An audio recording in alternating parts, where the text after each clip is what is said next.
everybody. Hey, what's going on, guys? I am Janae Strother. I'm Sean Spencer. Back. We are back. We are back, ladies and gentlemen. I gotta go out and hold up. Come on. The lion. The lion. You man is so fine. Kirk Cousins.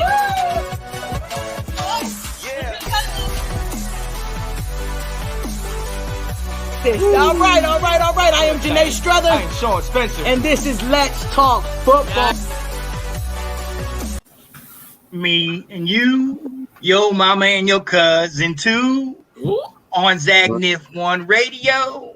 Productions with Washington. Hey. Yeah. What's going on, ladies and gentlemen? It's your boy, Sean Spencer, one half of those dynamic duo that is Let's Talk Football. Ladies and gentlemen, September 5th, we are here live in your living room. And this is what we've been talking to you about. If you've seen the post, if you've seen all the different people that are here represented, you know we've been preparing for this day. Zagnif Productions, Zagnif 1 Radio Productions with the BallPit, my guys over here. Let's Talk Football, the Roundtable, Washington Football Weekly, and Big Nate Podcast are all here for the NFL season preview. Ladies and gentlemen, get it. Gang, Get homie. it. Now listen, I gotta go around the board and I gotta introduce my people, man, because I got an all-star cast right here. If you can see this guy right next to me, a little bit of smoke in the building. My guy, Mr. Nicholas. I want to smoke Rosario. What up, people? It's Sunday. Let's get it on. Let's go. And I know the happiest man in Oklahoma because his Bulldogs pulled off that W, holding Clemson to only 3 points. Anthony, Let's go. Hey, look. I didn't go to this school. But I'm gonna tell you what, it's still one of the finest football schools in the state right there.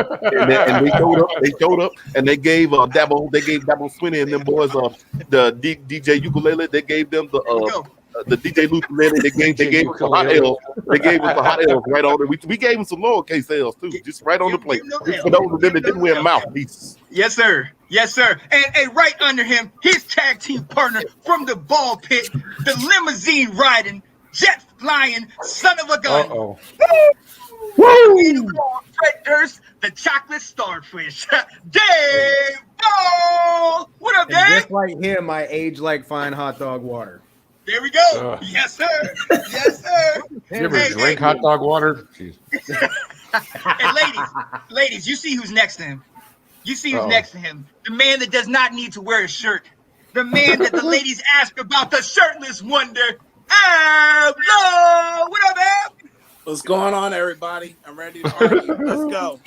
Let's get it. But he's not even hyped. He's not even hyped at all. He's just like, let's go. Let's just do this. Let's go. Yeah, let's just get it done. And listen, the man that needs absolutely no introduction, but I'm going to do it anyway. The man, the myth, the legend. Yo, Big Nate Talk Podcast, the host, Nathan Snell. What up, Nate? What's good, y'all? How y'all doing? Woo-wee. We're good. How are you? Oh yeah. Hey, I'm excited for this. Yo, gentlemen. Yeah, well, somebody tell your voice in your face that. Hey, man, like the head of the HOA is like, hello, I'd like to welcome you to the neighborhood. Right. Hi, I'm Nate. I'm very excited to be here today. Can I offer you a cookie? Look, I can't even go against my man because look, we did our draft a couple days ago, and this man literally was just sitting back, just picking people. We're sitting here joking back and forth, and he's just like, I got him. Okay. I feel like he's about to just destroy us. Nate, you all right, man? You ready for this season, man? Well, first and foremost, I have to thank Ozzie Newsome and Eric DeCosta and the Buffalo Bills front office as well for helping me prepare for that fantasy football draft. Everyone didn't take me serious. They thought my number one pick was going to be Lamar Jackson, but I went in there with an open mind. I feel like the Baltimore Elite are a well-developed, complete football team. So, I like that. Come on, Magic Johnson. This ain't no after game interviews like to play the game and it's wonderful in the team and spirit and to put the ball upon the hoop. Right. Exactly. But look, I now, got jokes, nigga. Don't pay me no mind, bro. now What look, he said. Nate, you got a partner over here. You got a partner, Mr. Dave Ball, Mr. I love the Baltimore Ravens. But Dave, we're doing a season preview, but your quarterback is trying to break the record for most COVID cases in a 2-year span. How you feel about that, man? that's not right. That ain't right, man. That ain't right. Hey, if you're gonna come for me like that next time, just send a town car. All right. Hey, I got you. You already know what it is. What are you, Don Corleone? I did read somewhere though that he did get guy. his first vaccination shot though. Did he really? Oh, did he? Yeah. Mhm. And he still got COVID twice, so there you go. This guy. Light him up. And you already see. Hey, Nicholas. My only Yes, question sir. to you, buddy, is we know what y'all did in the draft. We were there live with Let's Talk Football, the Roundtable in Chicago. You got your boy Justin Yep. Fields. Realistically, is he going to be in the first 3 weeks? Is he going to get action? I mean, no, because Matt Nagy sucks as a coach. So for one, what really kind of upsets me about this whole thing, honestly, is that you said, oh, well, we told Andy he was the starter coming in. Yeah, well, that changed on draft day when you took Justin Fields as your first pick.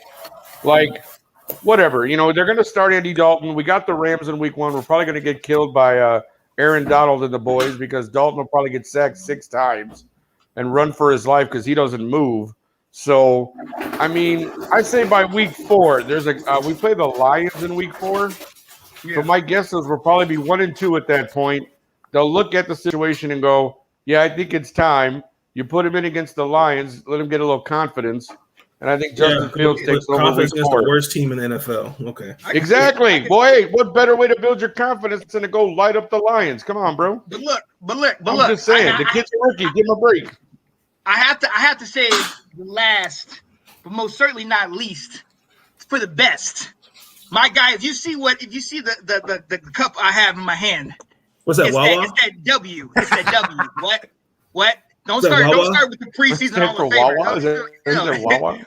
Washington. So I'm going to my man Ab, Mr. Moist. Ab, talk to him, man.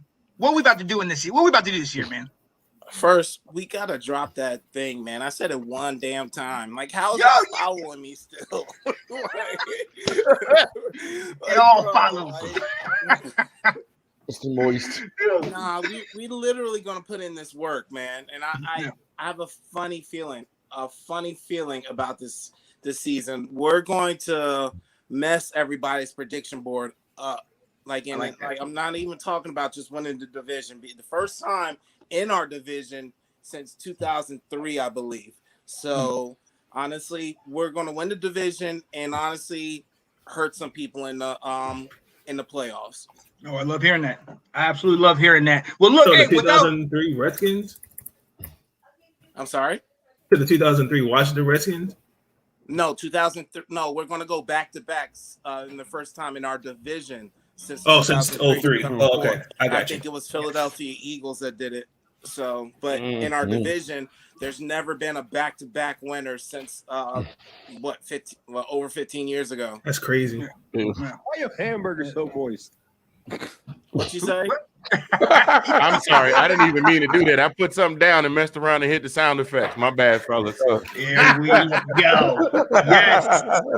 Yes. Well, hey, That ladies was and gentlemen, definitely unintentional. look, we know why you're here. You're here to see the season preview, and we're going to go ahead and get into it. And I'm going to go ahead and start with the AFC East. Guys, I think this division goes to one team and one team only. The best team in this division, the Buffalo Bills. They went to the AFC Championship a year ago. Josh Allen is the man. They got receivers in Stephon Diggs. We don't know about Cole Beasley and his little COVID thing, but that defense is solid. Tre'Davious White, my dude. Yeah. They're killing. So I think they got that division. I think they come out of their division leaders. I picked them at 12-5. And I gotta say, you got another one. I don't think any team comes close to them. Honestly, I think coming in second will be Miami. I think they will come in and get the wild card. I think Tua has a great second year. Xavier Howard now getting his money and doing it. I think they're going to be pretty solid in Miami. New England, this was hard for me a little bit because New England, I wanted to push them up. But since they did my man dirty, since they did Cam dirty, you couldn't even make him back up. You just cut the man for the heir apparent to Tom Brady, apparently. It is what it is. But I think New England, I think they're going to struggle a little bit. And I do think that even though they are getting a bunch of their guys back, it's gonna be interesting. I think they're gonna have some growing pains with Mr. Mac Jones. And last but certainly not least, the number 2 pick in the draft, Zach Wilson, will have some growing pains. He will absolutely have some growing pains. I think they go 6-11. They struggle. My man Michael Carter is going to show up. Nate, what's up, man? I have a question for New England because I agree with you about Buffalo won the AFC East, and I have Miami as my wild card. Do you think last year they set up Cam Newton to fail, where you had pretty much a good portion of their roster decided not to play due to COVID? Do you feel like he was set up to fail? I part of me does, but all the other part of me thinks that with everything that happened and with him getting COVID, I think his performance was underrated. I mean, he literally didn't have half of his team. You know what I mean? He literally didn't have a true wide receiver. I mean, if we call him N'Keal Harry, a true number 1, I don't think we can do that. He had a bunch of different running backs. He came in with a truly complicated system, and I think he had them in the hunt. Maybe 3-4 weeks out of the end of the year. So I personally think they should have given him another shot. But once I saw them draft Mac, we kind of knew the writing was on the wall. Personally, that's how I feel. How do y'all feel about that? Do y'all agree, disagree? Dave, I'm coming to you first, man. I watched a little bit of preseason. Y'all gonna call me crazy, but I think as terrible as the Jets have been in recent years, I think they're gonna have a winning record for the first time in I don't know how long. And I think they might surprise everybody, and they might be sneaking into the wild card. Ooh, I like that. Yeah, I'm gonna go ahead and I'm gonna call that now. I'm gonna say the Jets are gonna take the wild card. the Jets, he said. Ladies and gentlemen, you heard it here Bills first. to win the division. Bills to win the division, no question. But Jets are gonna sneak up, and it's gonna be a little underdog story. I like hearing that. I would have agreed with that a few weeks ago, but their pass rush is non-existent now, and their 2 starter pass rushers got injured ACL or something like that, like literally just out. So how can with no pass rush on the quarterback, how are they going to do that? Look, hey, sometimes the offense got to make up for it. And we've seen it, I don't know how many times in the past. There was one year Baltimore made the wild card, and their defense was nothing. Was trash. It was garbage. But they made the wild card, and they kept going. So I don't know. Something about them this year, I just got that feeling. There's like I said, a few weeks ago, I would agree with that. But there's there's other people other teams in the division but the conference that will make up for that Tennessee Titans wild card.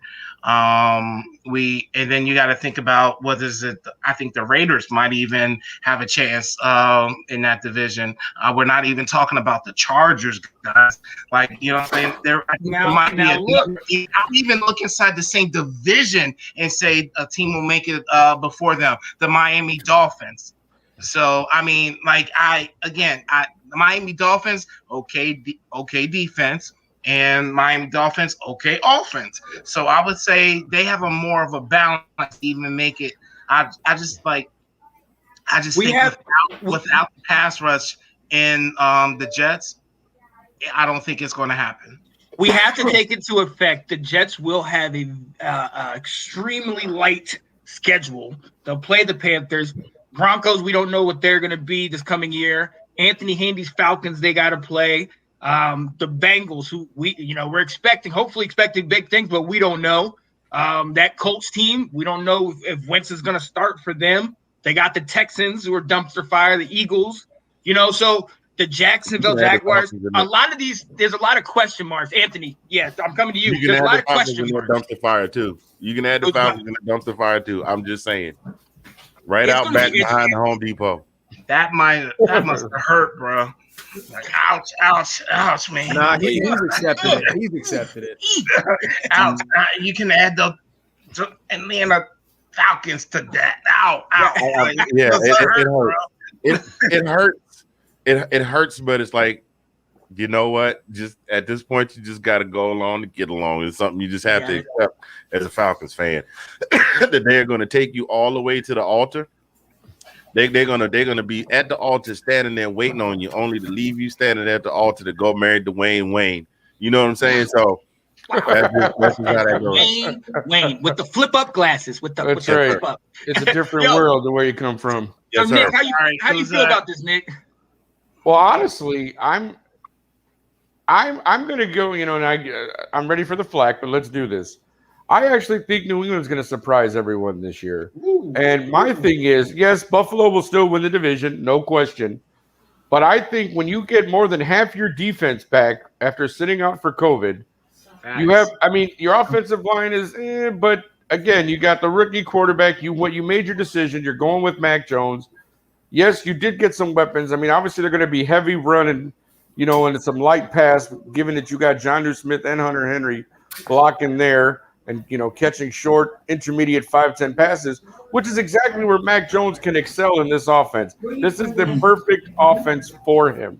And I'm telling you, Belichick, whether you like the guy or not, he's a smart coach. He knows what he has. He knows what he can get out of his players. And you don't bet against Bill. Last year was a different story. It was a COVID year, all that stuff. But I think he bounces back with this team. Like I said, he knows what he's doing. He knows what he wants. He knows his people. I'd say look out for New England. I could see they could squeak into that 7th spot as a wild card and make a playoff and, make a little noise maybe. But I definitely, I'm going to go with, I would go with obviously Buffalo on top, and I go with New England second. So we are all in agreement. We're all in agreement that Buffalo is going to win it. Yeah, I think so. All right. Absolutely. So, and we'll see what comes next. Hey, you guys all made good points. But I since this is a preview show, I'm gonna shout out the limousine riding, jet flying son of a gun, Mr. Dave Ball, who is saying the Jets will make the wild card. Dave, if the Jets make the wild card, come to you, buddy. Come to you. Crazier shit has happened. Very true. Well, that's very true. With that being said, I'm going to move on. And, Dave, I am coming to you. I see you got the purple here. Your team represented twice. Yes, the AFC North. What are you thinking? What are you thinking, man? I'm going to be honest with you. I'm not a Bengals fan, obviously. I'm a Joe Burrow fan. That man mic'd up last year was probably one of the greatest bits I have heard ever. Now, if he can stay healthy and his team can stay healthy, they got a shot at the wild card. They really do. I'm counting the Steelers out right now because Big Ben is not the same Big Ben. They have a brand new running back in Najee Harris. They got rid of their powerhouse James Conner, who was, at the beginning of last year was a beast, but something happened along the way and he just wasn't doing anything. He could not get it going. And Juju, when he's on, he's on. Yeah. But he's not the same. And I don't know what's going on with their defense. I'll be honest, I have not paid too much attention to what the Steelers been doing. But I mean, they went 11-0 last year and then took 5 straight L's, to include one to the Washington football team. Which, by the way, when y'all gonna get a real name? It's coming. It's coming. 2022, right? This isn't the name. This isn't the time for that. Okay, don't be coming after us right now. Look. Ab got the big eyes. You better look out. You know what I'm saying? Don't do it. Let him know, Ab. Don't you do it. When the brother get the big eyes right before he knocks you out. What you saying, fam? You want to go? So obviously, I gotta go with the Ravens to take the division. I mean, every single year, The first half of the season, they're looking hopeful. And then something happens along the way. They either get too comfortable or whatever. I mean, what was it? Lamar's second season or third season? They lost to the Titans in the playoffs, and they lost bad. They lost bad in the playoffs. But that whole season, you were like, you know what? He's got it. They're going all the way. And then they go up and get in front of the Titans, and they just shit the bed. Now, is that the same game where he shot his uniform? No, that's the Browns. Okay. That was the cramp game. It literally was the Browns. Yeah. What about? So I'm taking the Ravens to win the division. I'm thinking the Browns are going to take the wild card. But if Joe Burrow stays healthy, it'll be a competition between them and the Browns. Ooh, I like that. I like that. Steelers, they ain't making it. Their season's done at the end of the regular season. Oh, wow. So from 11-0 start to falling off the board. That's it. This coming year. I like that. Nathan, I saw your hand go on your head. You are also a Ravens fan. How do you feel about that assessment? What are you thinking, man? Oh, well, no, I agree with what Dave said. I'm looking at Cincinnati. They're still young and developing. They have a long way to go. Pittsburgh, my only concern is Big Ben's ability to perform at the highest level. I mean, you say what you want. They were 11-0 last year, but that horrendous performance against Cleveland in that wild card game was pathetic. And obviously he got passes. While he didn't have an offensive line, didn't have a running game. I like their defense. I like T.J. Watt, Micah Fitzpatrick, and Devin Bush is coming off an torn ACL. I like their defense. Mike Tomlin's still there. But I'm not sleeping on Baltimore. Baltimore this year, like Dave said, Lamar Jackson's got a number one wide receiver, Sammy Watkins. They drafted Bateman. They developed that offensive line a little bit more. I would have liked to have seen a little bit more help on the defensive side, particularly pass rush. As far as Cleveland, I understand the talent that Cleveland has, but Baker Mayfield, I got to see how with Odell Beckham Jr. looks. I got to see how they can all maximize their performance in clutch situations. So, I like that. Ab, feel the same way? Are you different? Or in AFC North. I'm sorry, I was building a playoff list, so we wouldn't be. So I make valid points on it. AFC North. Let me look real quick. Okay, so you guys are predicting the Ravens, right? Mm-hmm. Okay, yep. So to me, I think realistically, you have to consider the Browns winning that division and the Ravens playing closely too. And I think it's a battle. I think it's a toss up between the Browns and the Ravens, and it might even be the same thing like last year, where all three of them make the playoffs: the Browns, Ravens, and Steelers. So that's just me personally. I think it's a possibility of them all making the playoffs, and it's a toss-up of who wins, because they're going to be within a game or two, you know what I'm saying? But I think it'll be enough for almost all three of them to make the playoffs themselves. But if I have to choose, I'm going to go with the Browns. You really can't sit there. You really cannot, even as a Ravens fan, you cannot see that roster and be like, that roster isn't nice. You know what I'm saying? Two running backs that could easily, one's already running the league, but honestly, two running backs that could probably both get 1,000 yards each. You know what I'm saying? Are they going to stay healthy? What's up? Are they going to stay healthy though? That's a question for your team too. Come on, it's like, you know what I'm saying? That's a question for all teams. For every team. If we are not wishes were fishes. Factor in. You have to look at what's on the team now. To be fair, though, if a running back goes down, who's going to run the ball for the Ravens? Lamar. That man's got speed like nobody's business. So he's going to take it and he's going to run it. Coming from a Washington football fan, I promise you don't want your quarterback taking all those runs. I promise you. Every time I see it, it worries me. I'm sorry? Every time I see it, it worries me. That's what I'm saying. That's not something you should hang your hat on. That's not something that you take to the bank. You know what I'm saying? You have to like, honestly, I think, no offense, I'm not saying no offense. Gus Edwards is legit. Like, honestly, he could run the team himself, but they just happen to have a better running back in Dobbins. Like, Edwards is going to show people. He is out. Edwards is going out for the season. I know, that's what I'm saying. Oh, okay, yeah. I'm saying that if he wasn't out for the season, he'd be the lead back, right? Yeah.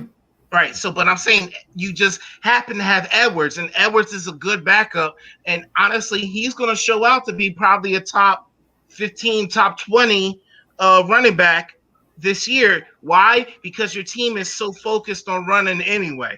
So I think Edwards is a good substitute. Like, you're not going to miss anything from Dobbins. You know what I'm saying? So that's all I'm trying to say. But what I'm saying is that you cannot look at the Browns offense or defense and not say this team is not legitimate. You're sold on Cleveland's defense? Yeah. I am. I'm totally am. Like, their pass rush, they got Maybe two on number Clowney. ones at defensive ends. Are you kidding me? Like, even though, like, and to me, I think every situation is different. Clowney, I'm talking about the new additions. Who? what do you think I'm talking about, man? Like, you think I'm talking about the team from 3 years ago? Bro, come on, I'm talking now. Clowney and Myles Jarrett, both first-round picks. I'm sorry, first overall picks. You know what I'm saying? So, and then I think every situation is different. I think Clowney might have found a situation where he can excel at. I think he will be, because he has Garrett on the other side, all the attention is going to be off of him. I think I said it here first. I think Clowney will have more sacks than Garrett. Oh, wow. Woo. Okay. Interesting. That's only because of the situation. It's because of the situation that's there. They're like, it's going to be like Washington football team, Sean. They're gonna focus on, like, Garrett is the same as Young. They're gonna double team and triple team him, which leaves Sweat / Clowney to get all the sacks. You get what I'm saying? Oh, Anthony. And Ab, I agree with you, especially when it comes to the quarterback, because as we've seen with Robert, one injury and all that joy that you have is gone. But I got to shout out Mr. Robert, because on the Texas Tech Houston game, we're talking about college football before the show. Anthony Handy, Robert Griffin did an okay job announcing the game. He's no Tony Romo. I didn't get a chance to check him out. I was too busy. I was too busy watching them Junkyard Dogs shut down Clemson and that Heisman hopeful DJ Ugule. I cannot pronounce that man's name. It sounds like the thing in the back of your throat. The uvula. Sound like a combination of that and a little small guitar. Anyway, they shut that 7 sacks yesterday. Anyhow, what I wanted to piggyback on was you were talking about Ab. You were talking about Clowney and Garrett. I think that we're going to see a rejuvenated Clowney. I think when he was brought into Houston, they were expecting him to be the Jadeveon Clowney that was knocking helmets off of people at South Carolina. Right. And there's a big difference between playing against, because we all know the SEC beats up on each other, but then they play these little small schools. There's a big difference in when you play for South Carolina Gamecocks and you play in the University of First Baptist Church in a mural team and you knock somebody's helmet off, and then when you get in the league. I think him being in Cleveland will give him an opportunity to. I think they've managed to put him in a situation where it's not all on him. Like, he doesn't have to be Superman. You dig what I'm saying? So that will give him an opportunity to reinvent himself and excel. And I'm with you. Do you pick the Browns, right? Did I miss that? Are you talking about me? Yeah. Yeah, I picked the Browns. I think the Browns will eke it out. I think it'll be a war throughout the year, but I think the Browns will eke it out. Yeah, I'm right there with you. I think the Browns will come through this year and get division. Nate, Dave, sorry, love y'all fellas. I got bought, but I do have Baltimore. You're dead to me. But I do have. He says as he walks off. But anyway, I got the Browns winning the division, and then I got Baltimore and the Patriots coming in with the wild cards. That's where I am with that.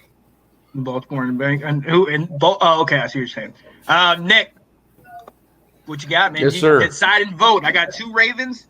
Nate and Dave think Ravens are going to win it. Ab and Anthony think Browns are going to win it. What do you think, I man? never thought I would hear myself say this, and he's probably not going to believe it either. But I agree with Ab. I think the Browns are going to take the division. I'm sorry. I'm not going to lie. I'm a Baker Mayfield fan, and I know he's had some trouble, but he's had some terrible coaching, some terrible players around him. Now, this is the time. This is his year to shine. You got Nick Chubb, you got Kareem Hunt, Jarvis Landry, Odell Beckham. You have the offense around you to go ahead and play the way you know how to play. Like you said, the defense, I am sold on the defense. Pass rush is going to be incredible. Middle linebacker is going to be incredible. You cannot take away from this Cleveland team. I understand Baltimore, again, you have Lamar Jackson. I am a Lamar Jackson fan. But as you said, they're one injury away again from team not doing well. You know what I mean? Bateman is already, your rookie is already down. He's probably going to start at some point, but you already lost that. Last year, your passing, your receivers were dropping balls left and right. I understand you got Sammy Watkins, which is an upgrade to the receivers you did have. But I think Baltimore still needs to step it up a little bit. And I think this is the year Cleveland takes over and says, no, it's us. This is our time. This is our year. And I'm going with the Browns. But Sammy Watkins isn't even an upgrade. Second in the division. Yeah. I say Sammy Watkins isn't even an upgrade. But think about it. The boy stays injured. Like he probably from what they had last year, I think he is. That boy, like Watkins was on the Kansas City Chiefs for 3-4 years. Probably has 18 catches. Like outside of Rashad Bateman, though, who else do the Ravens have? Bateman and Andrews are the only two receivers in my mind that are a credible threat. You got a good tight. You always have a good tight end in Andrews. So he's a target. Nathan, that's what I said. Dave. Dave even talked about it though.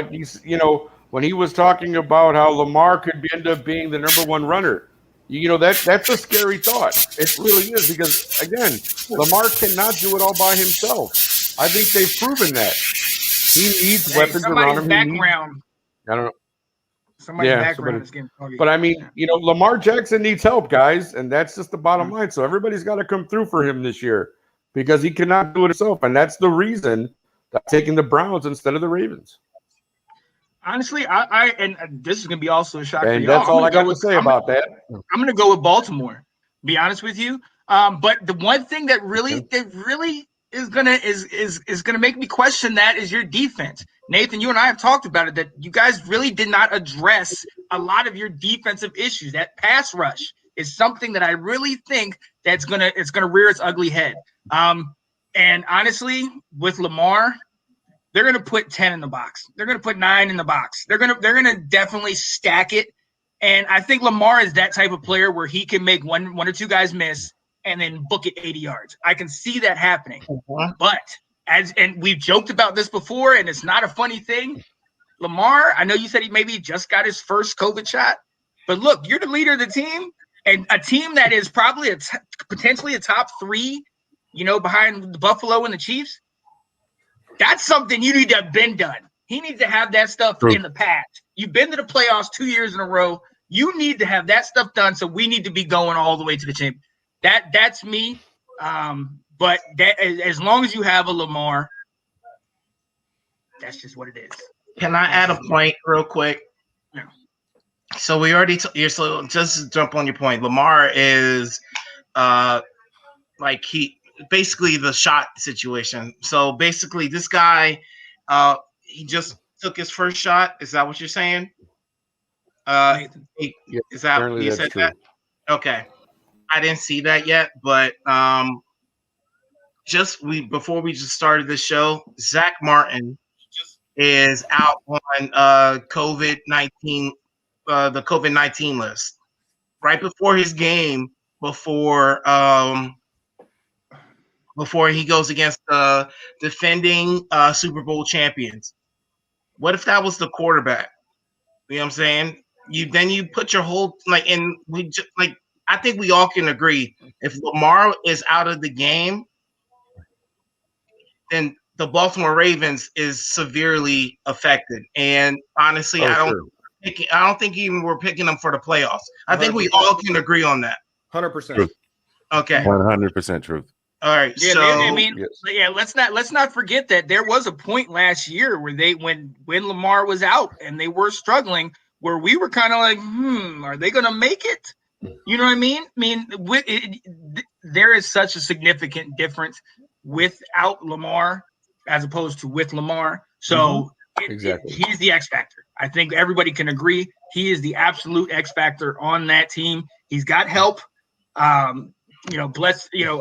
definitely pray for J.K. Dobbins and that hopefully he gets a recovery and he comes back full force next year. But it's going to be interesting this year. It's going to be interesting. But we got to move on. Nathan, I'm coming to you because we're doing the AFC North. Sorry about that. Or AFC South. Sorry about that again. AFC South. One of them. Live. This is live, baby. Yes, right. Let's go. one of those divisions. Some team in the AFC. So the AFC South, Nathan. What you got? Okay, so for the AFC South, obviously the two teams that stand out, in my opinion, obviously it's Indianapolis and Tennessee. Offensively for the Colts and defensively, I think this year they match up pretty well. My only concern with the Colts is I don't know what Carson Wentz is going to look like, and I mean, me personally, I think his confidence has been shook. This way he's been just bashed by certain people in the media. I'm not going to say names. All of them. Quentin Nelson, he's out. He's injured at the moment. I'm looking at Tennessee. Derrick Henry. We didn't really talk about it. His performance against Baltimore last year in the wild card, where I think he was under 100 yards, and that was kind of shocking. And Ryan Tannehill. The additions of Julio Jones, they still managed to keep their defense intact for the most part. Ironically, both teams finished 11-5 last year. The Texans are just a dysfunctional franchise. I think it's just, if I may say this, I just think it's just really just weird with Deshaun Watson wanting out. Before that, you didn't hear any of these things come out about him. But the minute he wants out of Houston, then you're seeing all this dirty laundry air. And this is not the first time we've heard stuff like this. I believe the owner at the time made some comments about DeAndre Hopkins and other things like that. I'm damn sure not sold on Jacksonville. I think as much as I'm a fan of Trevor Lawrence, I did a draft grade reaction, and they drafted a running back enemy when they already had Henderson. Make absolutely no sense. Etienne, thank you. Who is now out? Who is now out for the season for at least 12 weeks? Makes no sense. Urban Meyer is going to have a reality check. Now, I pray he doesn't pull Anthony. I'm not sure you remember the head coach you guys had a few years ago where he left for like 2 games with the season and went to go to Louisville as the head coach. I can't remember his name. Petrino? Yes. I hope he doesn't pull something like that. Wow. You even went way back. I'm like, who is he talking about? So, Petrino. I mean, I'm going to say Tennessee's going to win the AFC South. My wild card is for sure. I'm a believer. I believe Carson is going to have a good year because he's reunited with Frank Wright, and I think him getting out of that situation in Philadelphia. But I'm going to give Tennessee the AFC South. Right there with you, Anthony. Yeah, go ahead. Urban Meyer won't pull he won't go to another team. He'll just have more chest pains and then have to take a medical leave after. Wow. Because that's what if you remember when he was at the University of Florida, I remember allegations came up. All of a sudden he had health problems and he had health issues, right? He's like, I'm going to retire. And then all of a sudden Breaking news, before the next season. Breaking news, Urban Meyer, head coach at Ohio State. Allegations came up all of a sudden. I'm having these funky headaches. You know what? I think I'm going on a sabbatical. And he managed to sit still. And I said all it's going to take is the right amount of zeros behind that on the left-hand side of that decimal point. And apparently Jacksonville was able to give it to him, and now he's back. I don't know. I see him. I see him. I don't see him bailing to go someplace else. I just see him saying, you know what? In the interest of my family's best interest, I think it is best that I just sit down with these chest pains and this headache that I'm having. You know, I just need to sit down, and I think that's what he's gonna do. Like, I don't, and it's messed up because Trevor Lawrence is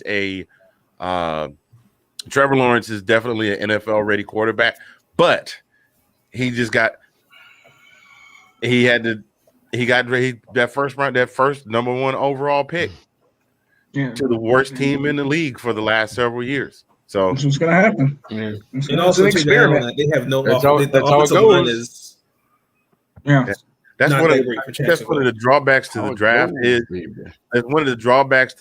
is the absolute worst teams get the best players, and a goodly amount of the time, a player that you think would have the potential to just come in the league and light it up just kind of languishes in obscurity because they're just stuck in hell. It happens. Or go ahead. No, go ahead, Adam.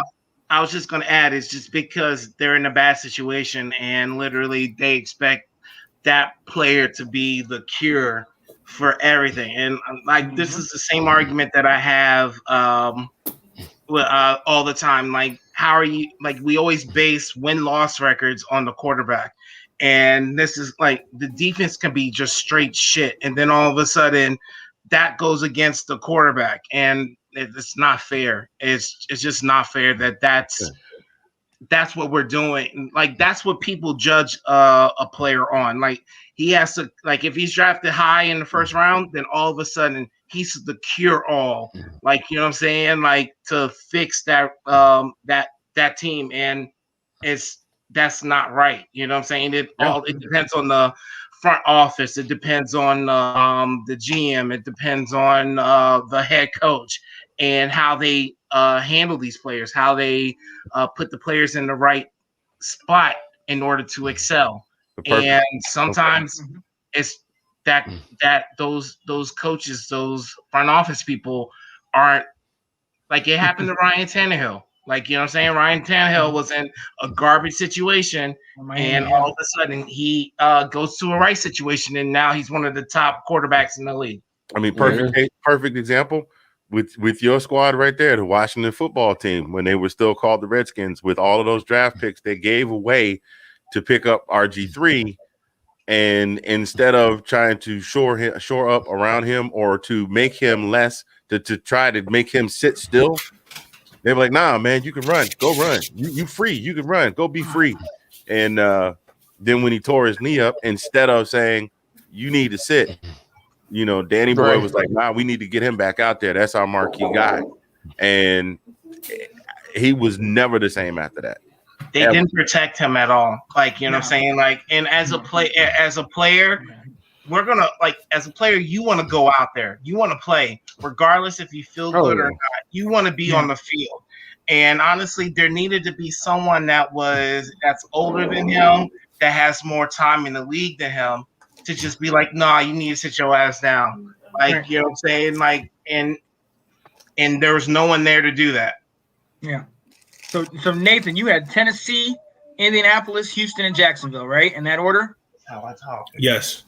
Okay. Dave, how do you feel about this? You being a Ravens fan, the last 2 years you guys have been you have played Tennessee, Derrick Henry, and all that. Do you feel you agree with this? You not agree with it? What do you think? With the addition of Julio, if he can stay healthy, I got the Titans taking the South. Yeah. If he can stay healthy, but I mean, you know, he's older now. He's not what he was 5 years ago. He's not the beast we all want to draft as early as we can in fantasy. But the Colts, I mean, it's to me right now, it's a toss-up. And it's completely dependent on veteran receivers and veteran players' health. If Julio could stay healthy, Titans got it. If he can't, I mean, I'd give it to the Colts. Texans, Jags, not even. I don't even want to talk about them, especially the Jags, because I mean, the only reason we talked about it for so many years was because Blake Bortles was just so hit or miss. God, Blake Bortles. You expect a guy with a name like Blake Bortles? Talk about a chocolate starfish quarterback. Bortles got a port, man. You know what I'm saying? Look, talk about stank hot dog water. Blake flipping Bortles, man. Oh, God. I mean, to me, the only two teams in that division that are relevant are the Colts and the Titans. And, even if Julio is like 50-50 throughout the year, I'd probably still give it to the Titans. Yeah. Well, that's it's strictly because to call back to something somebody else said earlier, where in the playoffs where Derrick Henry was a non-factor. I think that was you, Nathan, that said that. But now you have, even at, as Dave said, even if Julio is only at 65%, he's still Julio Jones. Yeah. So if you line up to play a team, look, and you got Mike, spoken from a true Falcons fan, right? If you got Mike Irvin, Ocho Cinco, and Mike and Dez Bryant as your three receivers, you hear what I'm saying? And at the age they are right now, they're still going to get that respect from the defensive coordinator. So they're still going to be where are those guys? Where are they going to be like? Where are those guys at? We need to keep eyes on them at all times. So now, in the playoff situation, they knew there is going to be all Derrick all the time. So they just knew to key up on Derrick. But now they have some extra weapons.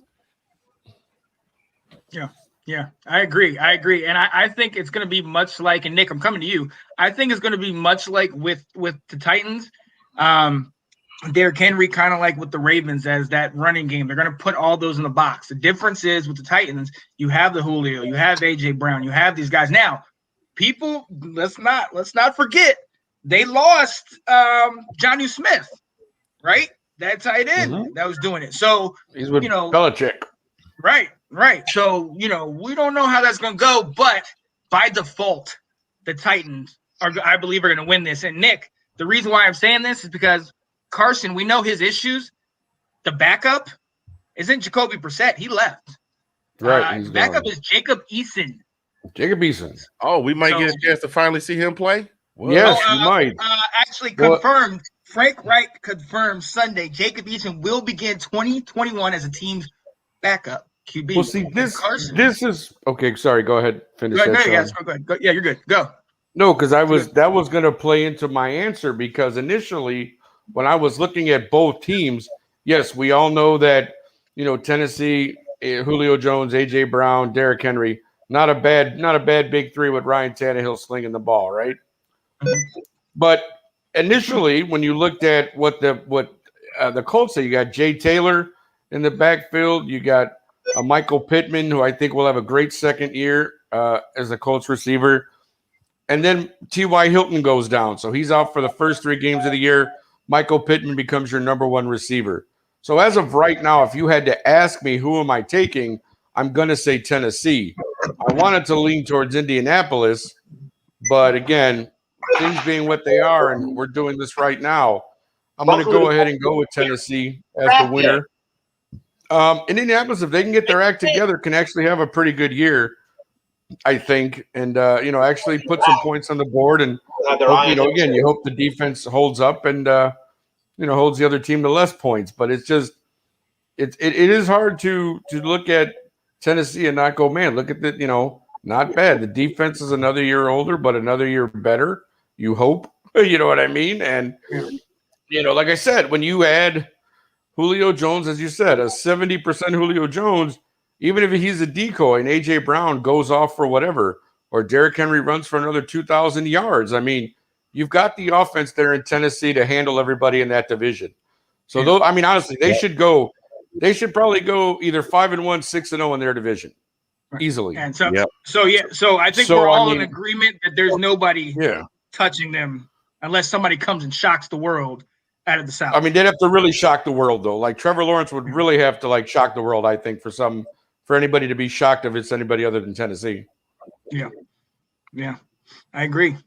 And look, to finish out the Nate, you got something to say?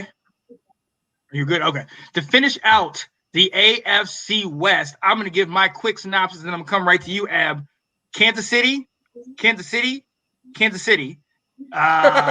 the rest of the bunch. No, I honestly think Rookie of the Year from a year ago is going to show up for the Chargers, Justin Herbert.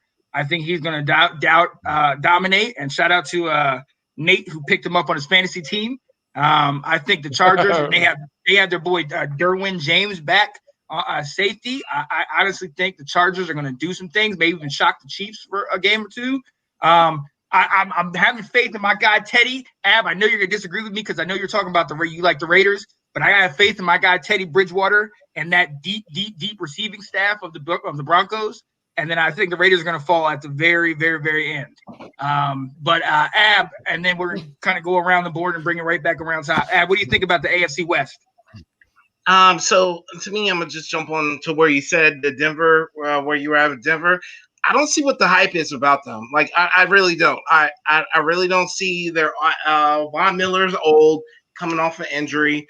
And honestly, I don't think he's like. I think he's second tier now. Like I think he's like a backup role, like a Ryan Kerrigan now. Like, and I'm sorry, I feel that way about Von Miller. And then people are talking about their team. Real quick, this is the first year that him and Chubb will be playing together since like Chubb's rookie season. So that I think could work like a Myles Garrett and Clowney situation. But go ahead, keep going. I can see that. To me, I don't see it. I really just think Von Miller is second tier. I just think Von Miller is second tier now. I think he's a Ryan Kerrigan type that's just the backup for defensive end. And we were talking about that tandem last year, Chubb and Von Miller, and then Von Miller got hurt in the first game they played together. You know what I'm saying? So I mean, I'm just not confident until I see it, and I really don't think that their team, their offense. Let me say that they're talking about their offense being a quarterback away from being like stellar, like in the Deshaun Watson trade. They were talking about them. If they got Deshaun Watson or Aaron Rodgers, then all of a sudden that they are going to be this legitimate team. I just don't see it. I really don't. Their wide receivers don't seem like that. They haven't made a name for themselves. And I think their offensive line is kind of suspect. So I just don't see it for Denver. Like Las Vegas, what were you raise your hand, Nick? No, go ahead. I'm gonna let you finish. All right. But yeah, I'd like to go next if I could. All right. Yeah. All right. Wait your turn. So Las Vegas. I think this is where John Gruden just breaks through. Like they had a legitimate team for so many years, but they just haven't put it together. And defense is suspect. And I can't call the players, but their defense has always been suspect. And especially since they just gave away when they gave away Khalil Mack, they weren't shit. Mm-hmm. Offense, Derek Carr is a legitimate quarterback. Derek Carr, top 10. I'll even say that top 10 quarterback. As long as he can stay healthy. Healthy. I know that's a given for everybody, but he had that bomb season, and then he broke his leg, right? Yeah, right before the wild card game. That's when the Houston Texans beat him when Jadeveon Clowney was one. They remember they were 14-2, and then at the end of the game, 2 years ago. I mean, he still got hurt. I mean, we're talking about other guys that got hurt. I mean, he still got hurt a couple years ago. We're talking about 2 years ago. We're holding it against the man. I'm saying it's an argument. Everybody could get hurt. It could happen, is what I'm saying. Keep going, Ab. Keep going, man. It could happen. All right, every time you guys try to make a point, I'm gonna be like, as long as they can stay healthy, okay, and then try to make a point after that, okay. Here we go. I think we can all agree, as long as everybody stays healthy, their teams are going to be better right now. Derek Carr literally had one of the best seasons on a shitty team last year. You know what I'm saying? Like, and so to me, it's like it's always going. The fall guy is always going to be the quarterback. But when the quarterback plays well, how is he the fall guy? You get what I'm saying? Like, it's like we can't sit there and hold it against him. Derek Carr is legitimate, a top 10 quarterback. And, like, honestly, to me, I think he has the weapons on the offense, running back. He has even a backup running back that shows a little bit difference. And Drake. He has, like, honestly, Derek Carr makes it work, man. And to me, I think, and then he just got a first-round wife. Is it Ruggs? He has Henry Ruggs. He has somebody else. Ruggs. Yeah, that's what I'm saying. Third, Henry Ruggs. Yeah. Then you got Waller, the tight end. Yes. There you go. He's a monster. Yeah. Like Waller, like the leading receiver last year. Yeah. Like, let's say, let me talk about Waller. Waller's the top 3 tight end in the league. Top 3. Yeah, he is. Kettle is a toss-up between Kettle and Kelsey, and then it's Waller. Like, top 3 tight end in the league. We can't say shit about that. And I think Raiders, it's that time to put it together. Just like Dave was saying, I have a feeling. I just have a feeling, okay? Sometimes I got a feeling. I have a feeling. Hey, shout out to them because they got Mariota as backup too. Yeah, and then but just like you said, Sean, it's Kansas City's division. As long as Patrick Mahomes can stay healthy, Yeah. That's absolutely true. But the wild card, I really do think it's the Chargers. The Chargers shine through. I think they did enough this offseason to shore up to be competitive in their division. And honestly, I think it's Kansas City, but I don't think it's far. I think Chargers are right behind them. I really do. Like a game or two right behind them. Yeah, I agree. Nick, what's up, man? So I'm going to say this. You are absolutely wrong, my friend, about those Denver Broncos, I believe, because Cortland Sutton and Jerry Jeudy are legit, whether you think so or not, my friend. Tim and I'm Patrick telling you, well. they finally got a guy in Teddy Bridgewater who's going to steady them. Teddy's a good quarterback. I've always been a big fan. You know, he went 5-0 in New Orleans when he started. Yes, I know he had weapons there, but I'm telling you, give these kids a chance. Jerry Jeudy played in the wide receiver capital of the world at Alabama, and he always played with good quarterbacks. And I think now that he's got one, you're going to see what Jerry Jeudy can do. And I think Cortland Sutton as well is going to show a little more this year with Teddy at quarterback. Now, I know, again, you're right. They play in a tough division because look at the Chargers. You felt bad for Tyrod Taylor where the doctor put him out for the year, but boy, did everybody love watching Justin Herbert play last year because you're like, this kid's going to be something. And I agree. The Chargers, man, I was this close. I'm not going to do it, but I was this close on picking the Chargers to win the division because I just feel like people are starting to maybe figure the Chiefs out a little bit. I know they still got Patrick Mahomes and the weapons and all that. I'm not saying that, but I just feel like people are starting to catch on to what you need to do to stop Patrick Mahomes. And Tampa Bay did it brilliantly in the Super Bowl.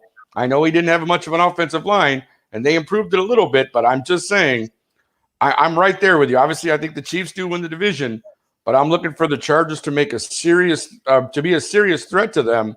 And as far as the Raiders, you know who I actually think the problem with the Raiders is? It's Chucky. It's John Gruden. I actually think he's the problem there. You know what I mean? And I think football has passed him by. He's a coach of a different era. And I just don't think he has, and this is just my opinion, but just watching him coach, with the players he has, like you said, Derek Carr is a great quarterback. I've always thought that. But he got hurt a lot. That was the knock on him. But the weapons he has, you guys should be much better off than where you are. Yeah, your defense was kind of a sieve. I think they're in the bottom 3 or the bottom third of defenses last year. But that's the thing is you go out and you improve that. Like you said, Ab, what do? You can't front office, general manager, go out and get what your team needs to give you guys a fighting chance. But I actually think it's the coaching that holds the Raiders back. But I go Chiefs, Chargers, and Chiefs, Chargers, Broncos, Raiders. That's my pick. And look, I'm gonna come to Nathan and Dave on this one. Talking about the defense, they picked up an older KJ Wright, yes, but they took somebody from y'all's team, Yannick Ngakoue, to help out that defense. Will that do anything, guys? I mean, you guys know Ngakoue better than all of us do. So is he gonna be that force to push them above? He could be. I'm sure it's going to take a little. I don't know how long it'll take him to get used to the system and to get used to. I mean, there's too many factors, but I think he is going to be a factor. I don't know how big of a factor, but he's definitely going to be a factor. Yeah. Like I said, when you go to a new team, you got to learn the system. I mean, it's we're going to get to it later in the NFC West, but my thoughts on the Goff Stafford trade, but. It's going to be, I don't know how long it's going to take him to get used to the playbook and how long it's going to take him to get used to, getting in sync with the rest of the people around him. It's a big factor. But if he can get in sync with him, 100% he's going to be a playmaker for him.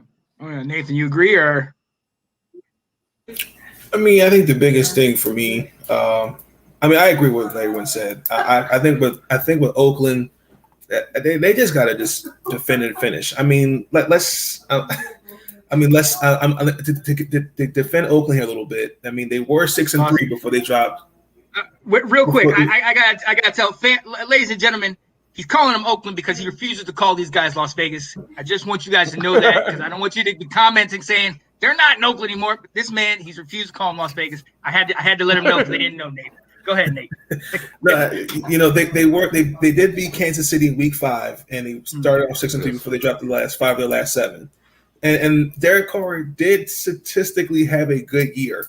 The additions that they have, I'm not taking anything away from it. I mean, I like Kenyon Drake. Yannick Ngakoue, I thought that was stupid for Baltimore us not to re-sign him, but that's neither here nor there.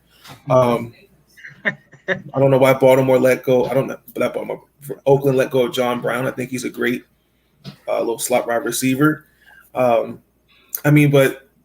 they did kind of build up on. They did focus on the defense. I mean, other than Alex Leatherwood, they got Trevor Morwig, Malcolm Kunze, Nate Hop, just a few other guys. And I think they got a center like in the 6th round. I think it was. So, I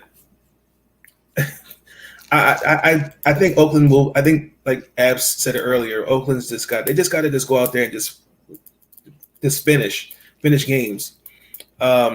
Denver, I'm not sold on them. At Drew Luck, I don't care if it's Drew Luck or Teddy Bridgewater. If they don't maximize their talent, Denver's going nowhere. Patrick Surtain, I'm saying it right here. I think he's going to be a future Pro Bowler. Just like his dad back in Miami. It's mind-boggling. Denver had an opportunity to get a quarterback. I think I had them getting Trey Lance and with Patrick Surtain. So that's Kansas City and it's everybody else in the AFC West. So yeah, and I got Anthony real quick. I gotta come to you. We're talking about these Raiders. They do have a guy that was represented, the receiver that plays for the Raiders. That he was an alumni to the team that lost to you guys from Clemson. He was he's alumni of Clemson, Mr. Hunter Renfrow. They're saying this guy is dominating practice. So how you feel? How you feel about the Raiders? How you feel about the picks? Hunter Renfrow. Talking about practice, Renfrow. Thank you, Nick. We talking about practice. Practice. We talking about practice. Because listen, I'm going to take this back to University of Georgia. George Pickens was lighting them up in spring workouts, and then he's not playing because torn whatever. Hunter Renfrow, not taking anything away from Hunter Renfrow. They were a dangerous duo together. He was a dangerous part of the offense in Clemson, but I gotta see what he can do on the field. I'm excited to see what he can bring. I gotta go with you, man, with Oakland. I almost had the Raiders as my second wild card pick. Derek Carr's got a lot to prove. If he can stay healthy, I did it again, didn't I? Hey, the North American shirtless wonder is usually a docile creature, but today I'm gonna poke it with a stick to piss it off. I'll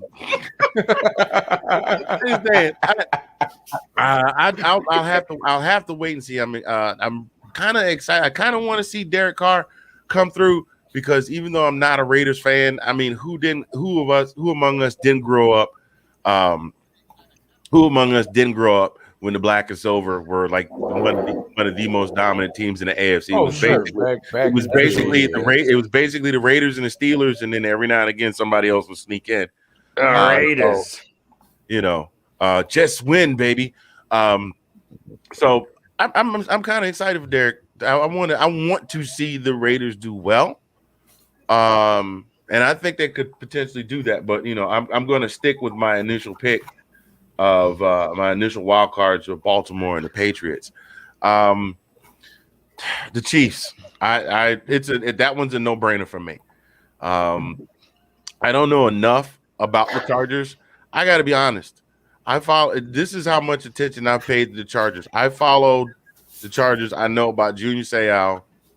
I know about Phillip Rivers, who retired. Like, I really didn't follow them like that. Like, I'm not even gonna lie to you.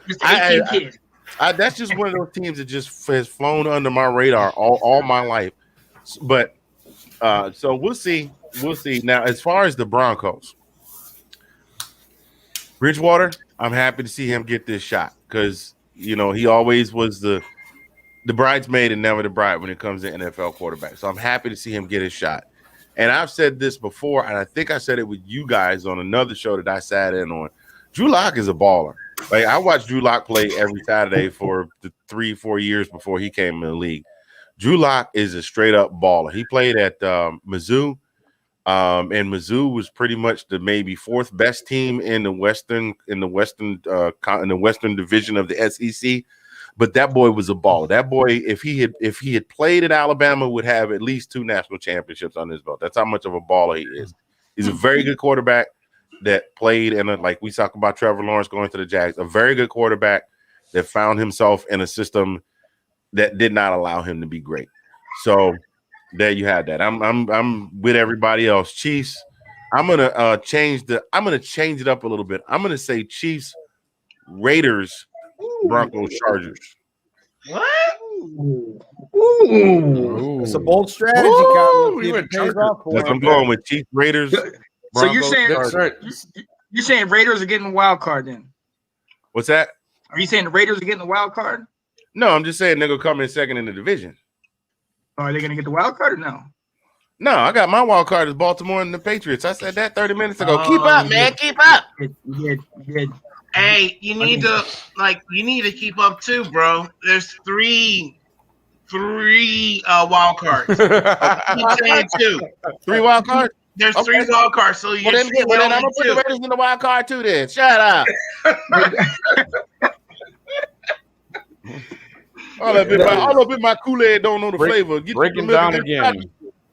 You don't know the flavor. What you talking about? Like, you know what? You know what I'm telling you. You know people say you ain't never too old to get cussed with what they call the fuck out. Look, we gotta come in and move on. Yo, what you got, Nathan? What you got? Can I make two more points? On the Chargers.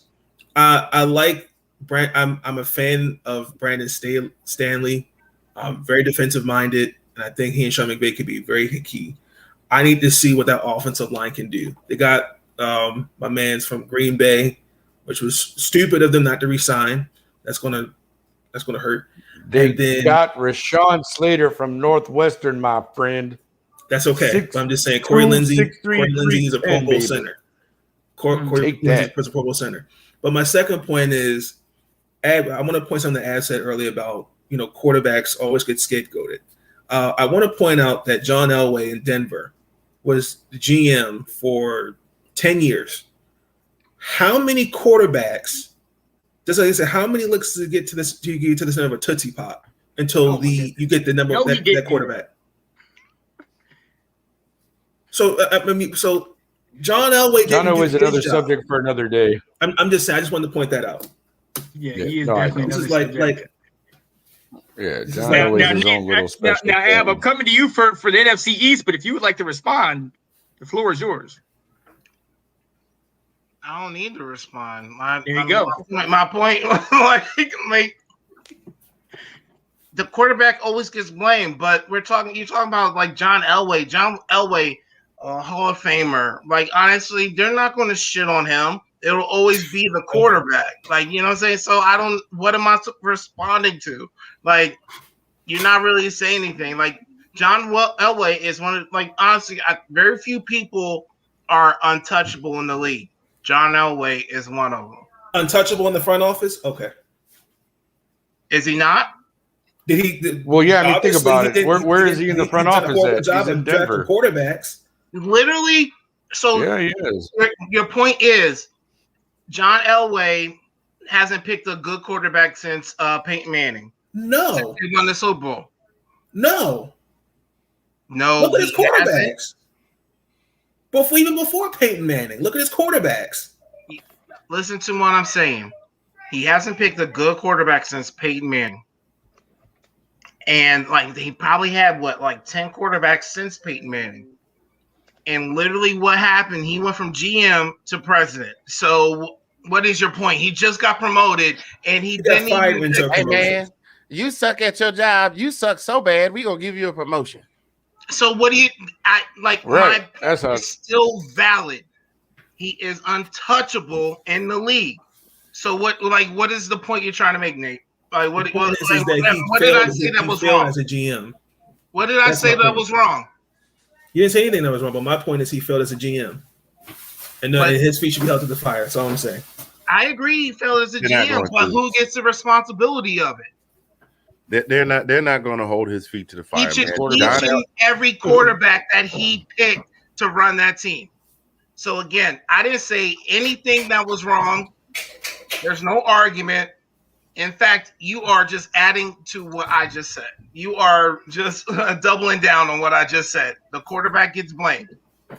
There's no argument. With that being said, the only division that really matters, Shirtless Wonder is going to give What, us the that NFC least? Ooh. There it is. Watch your mouth, Nick. Watch your mouth. them fighting words. Hear me? Watch your mouth. Well, in defense, the AFC East was trash last year. Mediocre. Right. Thank you. The AFC East or the NFC East? NFC East, excuse me. Okay. Yeah, we had an off year because, we knocked everybody out and we still were fighting for the spot at the end of the year. But Ab, I'm not going to do that. Representing Washington Football Weekly, Ab, handle him. So I'm gonna take a NFC East was the least, right? But we were the only team in the playoff to actually give the Super Bowl champions a game that they had to play hard on. So, and y'all gonna I know the rebuttals. Oh, you had a quarterback that they didn't have any tape on. Okay, whatever. We still gave them the hardest time in the playoffs. They just breezed by everybody else. So we're the least. We only won 7 games last year, but we held our own in the playoffs. 7-9 and held our own in the playoffs. So there it is. So I'm going to start off with the bottom team, number 4. Number 4 is the Eagles. Eagles haven't done enough. They got rid of their quarterback and put in, I think this is his first year as a head coach. So, Yes, it is. Mm-hmm. So they got a new head coach. They got a new starting quarterback. I don't think they start off free agency with minus $80 million. So they had to do too much work in the free agency to get under the cap just to be subpar anyway. So to me, they picked up Devontae Smith. I want to say this is their 3rd wide receiver in the first round. They don't do well on the Eagles. In the last 3-5 years, this is the third wide receiver they picked in the first round. I think he's not going to have a good year either. So to me, Interesting. Yeah, so they have good players on the team. They got Goddard, they got Ertz, they got Rieger, they got Miles Sanders. Jalen Hurts is their quarterback, but again, I just don't think they mesh well. If you pick 3 wide receivers in the first round in a 5-year span, you're not doing good. You obviously you can't. Excuse me. Obviously, you can't pick wide receivers. So they're number 4. Number 3. Oh, and their defense isn't shit either. So I know they picked up my man Kerrigan. They got Cox. They got Slay. Can we just clap for Kerrigan for a second? We should have kept. I love him. I love you, Kerrigan. He switched teams just to play backup. So honestly, he could have just stayed on our team to be a backup. He would have been on my 53. All right, let's go. Cowboys. Ooh, Cowboys. I got coming at number 3. Cowboys. They probably have the number 1 offense in the league. I'm not even going to argue that. I'm not even going. Honestly, this is the meaning of unbiased. For you Baltimore fans, okay? This is unbiased. All right, wow. I'm giving props when the props is due. Okay. Wait a minute, time out. I disagree with that. Dallas on paper has the best offense. CeeDee Lamb, Gallup, Amari Cooper, Ezekiel Elliott. I'm not sleeping on that. CeeDee Lamb is a beast. No, he's talking about the bias part. He's talking about bias. What are you talking about? I'm talking about the bias part. I just said that. Yeah, he's saying the fact that he's calling out the Cowboys having the best offense, even though they're our arch rival, is saying that he's not biased. Because if he was biased, he'd say Washington has the best offense, which we all know it's not shit. Come on now, y'all got Fitz magic. Y'all good. Follow him. Yes, we do. John, thanks for clearing that up, bro. Y'all got Fitz magic with the beard. Y'all good. The magic. Good night. Cowboys arguably have the best offense in the league. And honestly, I'll even put it on it and say they do have the best offense in the league. They have Dak, they have Elliott, they have Lamb, they have Cooper. That tandem right there, in the position,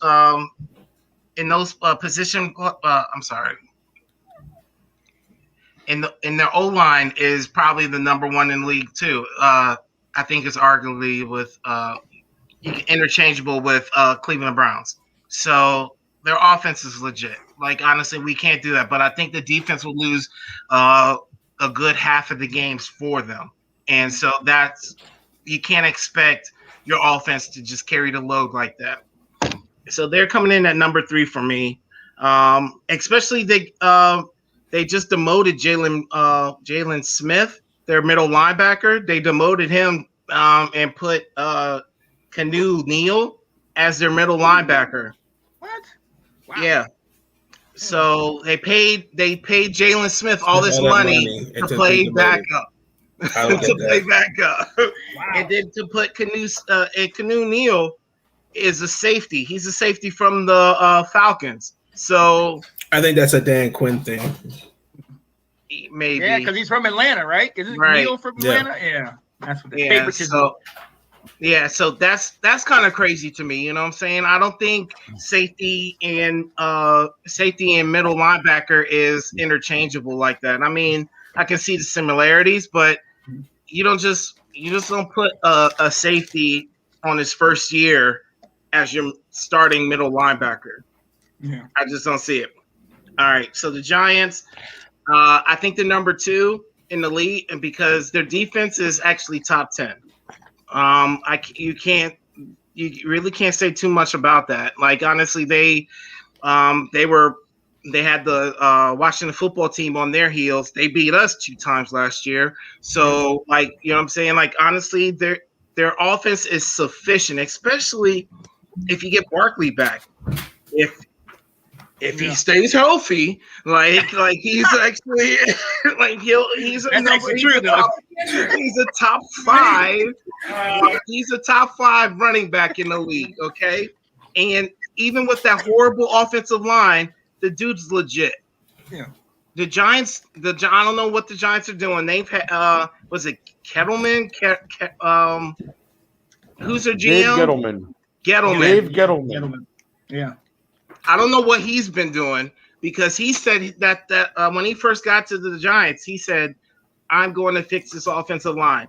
And what he has done is not fix that offensive line. Not a thing. So, Not a goddamn thing, man. Daniel Jones has the potential. Like, honestly, if he had an offensive line, he might be all right. I'm not like, you know what I'm saying? He hasn't proved it. He's a turnover machine. But again, I think a quarterback is as good as their offensive line. And that offensive line isn't good. So Daniel Jones isn't going to be good. I think he might have a Ryan Tannehill situation. If he gets when he goes to a different team, he might be okay. He really might be okay. So now it's down to the number one team in the league, or number one team in the division. And that is my Washington football team, boy. Talk about bias. Right there. Honestly, you cannot say anything about this number one defense. This number one defense in this league, okay? You made Nate tap out. I did not say number one defense in the division. I said number one defense in the league, okay? Okay, you cannot say nothing, okay? And we upgraded in every position that we were weak at. Offensive line is straight. What you saying? Offensive line is straight. Wide receiver is straight. You know what I'm saying? You ain't gonna say nothing, man. You running backs. We picked up an undrafted free agent that might be the next. Look, next. Let's go, baby. Maurice Jones-Drew. You'd have made Nate tap out, and Nick is just over here eating his pop. He's like, I got to get my popcorn for this. What? Come back, baby. What? You know what I'm saying? Hey, in the next year, we're going to have the best running back duo in the league. What do you want? So, honestly, now all that you can say is about our quarterback. What is you trying to say? We upgraded that position, too. Okay. I got one thing to say. Okay. No, you ain't got nothing to say because I'm still talking right now. Okay. Yo, Dave, I'm coming to you next because I want to tell you. I'm still talking right now. Okay. You are killing me, Small. I've seen worse quarterbacks make it to the Super Bowl. Okay. So you really can't say you give Ryan Fitzpatrick a chance, my boy. We gonna do something. You cannot tell me nothing about this team right now. Right now. Only if you stay healthy. Right now. Okay. You can't say nothing. Okay. So I'm not even about to go into next year because I have an argument for what our team is going to do next year. But I tell you this right now. We're winning the division. We're winning a playoff game. We might win two. We might win two. Okay. So we might be the team coming out of the NFC. So really? When I talk about this team, you listen. Okay. So I'm just trying to tell you, this team is legit. You better watch out for this team. And honestly, I know your argument is that if they stay healthy, honestly, though, if they stay healthy, we are legit a Super Bowl team. Get out of my face. Let's go. Thank you, Deacon. And the Academy Award for Best Actor on a Podcast goes to Ab Lowe. Yes, sir. I got nothing. Yo, listen, that is now the second most epic rant I have ever heard in radio or podcast behind the Chad Dukes Monday Night Massacre. Period. I was just waiting for somebody to start yelling, "Get him! Get him!" Right. Well, look, they left. We couldn't say "get him," man. We were trying to... Yo. Did Nate sincerely leave? I don't know. Well, Nate, there you go. Look, I'm gonna skip over you, Nate. I know you still feeling. Hey, because my man Dave Ball, he mentioned our guy, the Magic Man, Fitzmagic. How do you feel about these picks? What do you think about what he said, man? So, all right, I'm gonna say a couple things. You might agree, you might not disagree, but the Cowboys, they may have the best team in that division on paper, but they've had that team for Exactly. how long now? Like They 5 years. gonna do shit. Is Sean Lee playing this year? No, Wow. who's on the team? No. Oh, that was pure sarcasm, and y'all just Wow.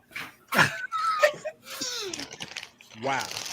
So Cowboys ain't gonna do shit. The Eagles, I don't know what the fuck's going on with them. After old Napoleon Dynamite won them the Super Bowl, they ain't done a whole lot. Yes. They ain't done a whole fucking lot since Napoleon Dynamite took the ring. Nope. True that. Now I will say this: the Washington football team has one contender to fight with. As long as Daniel Jones got that stamina to make it that extra 15 to 20 yards in the end zone. he don't. He don't. He's going to scamper in there like a chubby little penguin, and that's it. It's game over. But in all seriousness, I mean, given what happened last year, if Fitzmagic is on like he was when he started in Tampa Bay a few years ago, if everybody stays healthy, Theme of the show. I will be honest. If Washington is not taking that division, somebody messed up somewhere bad. Mm-hmm. But Fitzmagic can't shave his beard because it is the most magical beard in all the land. Yours is pretty dope too, bro. There you go. Even more than the Gardner Minshew. Yo, your beard is pretty dope too, Dave. I That's mean, he's my inspiration. Orange tag. You know, can I take this moment to shout out Fitzmagic and all the things he's doing with his beard? I tried to emulate that with my hair up here. I had a nice little fro going for a while, but my dear sweetheart asked me to cut it. We're gonna move on, Anthony.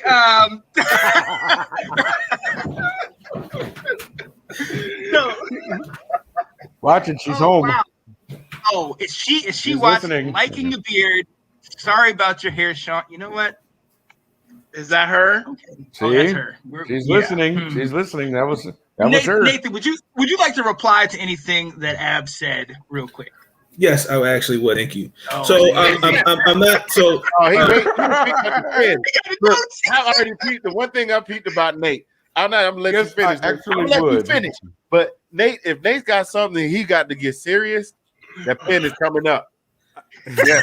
Actually, I would like to. All right, I'm done. Go ahead, man. Do your thing. The reason I've gathered you here today. Right, yes. okay, so I will say this. Okay, I agree with everything about Ab. You know, they started off 1-5 last year. Even though I'm not letting the Dwayne Haskins thing go. I'm not letting that go. Okay, it speaks to resilience. I like that. Now, the two things that is me, I'm looking at Washington this year: stabilizing the quarterback position and relying on the aggressive front seven, which I think Washington arguably has the best defense in that division, hands down, in my opinion.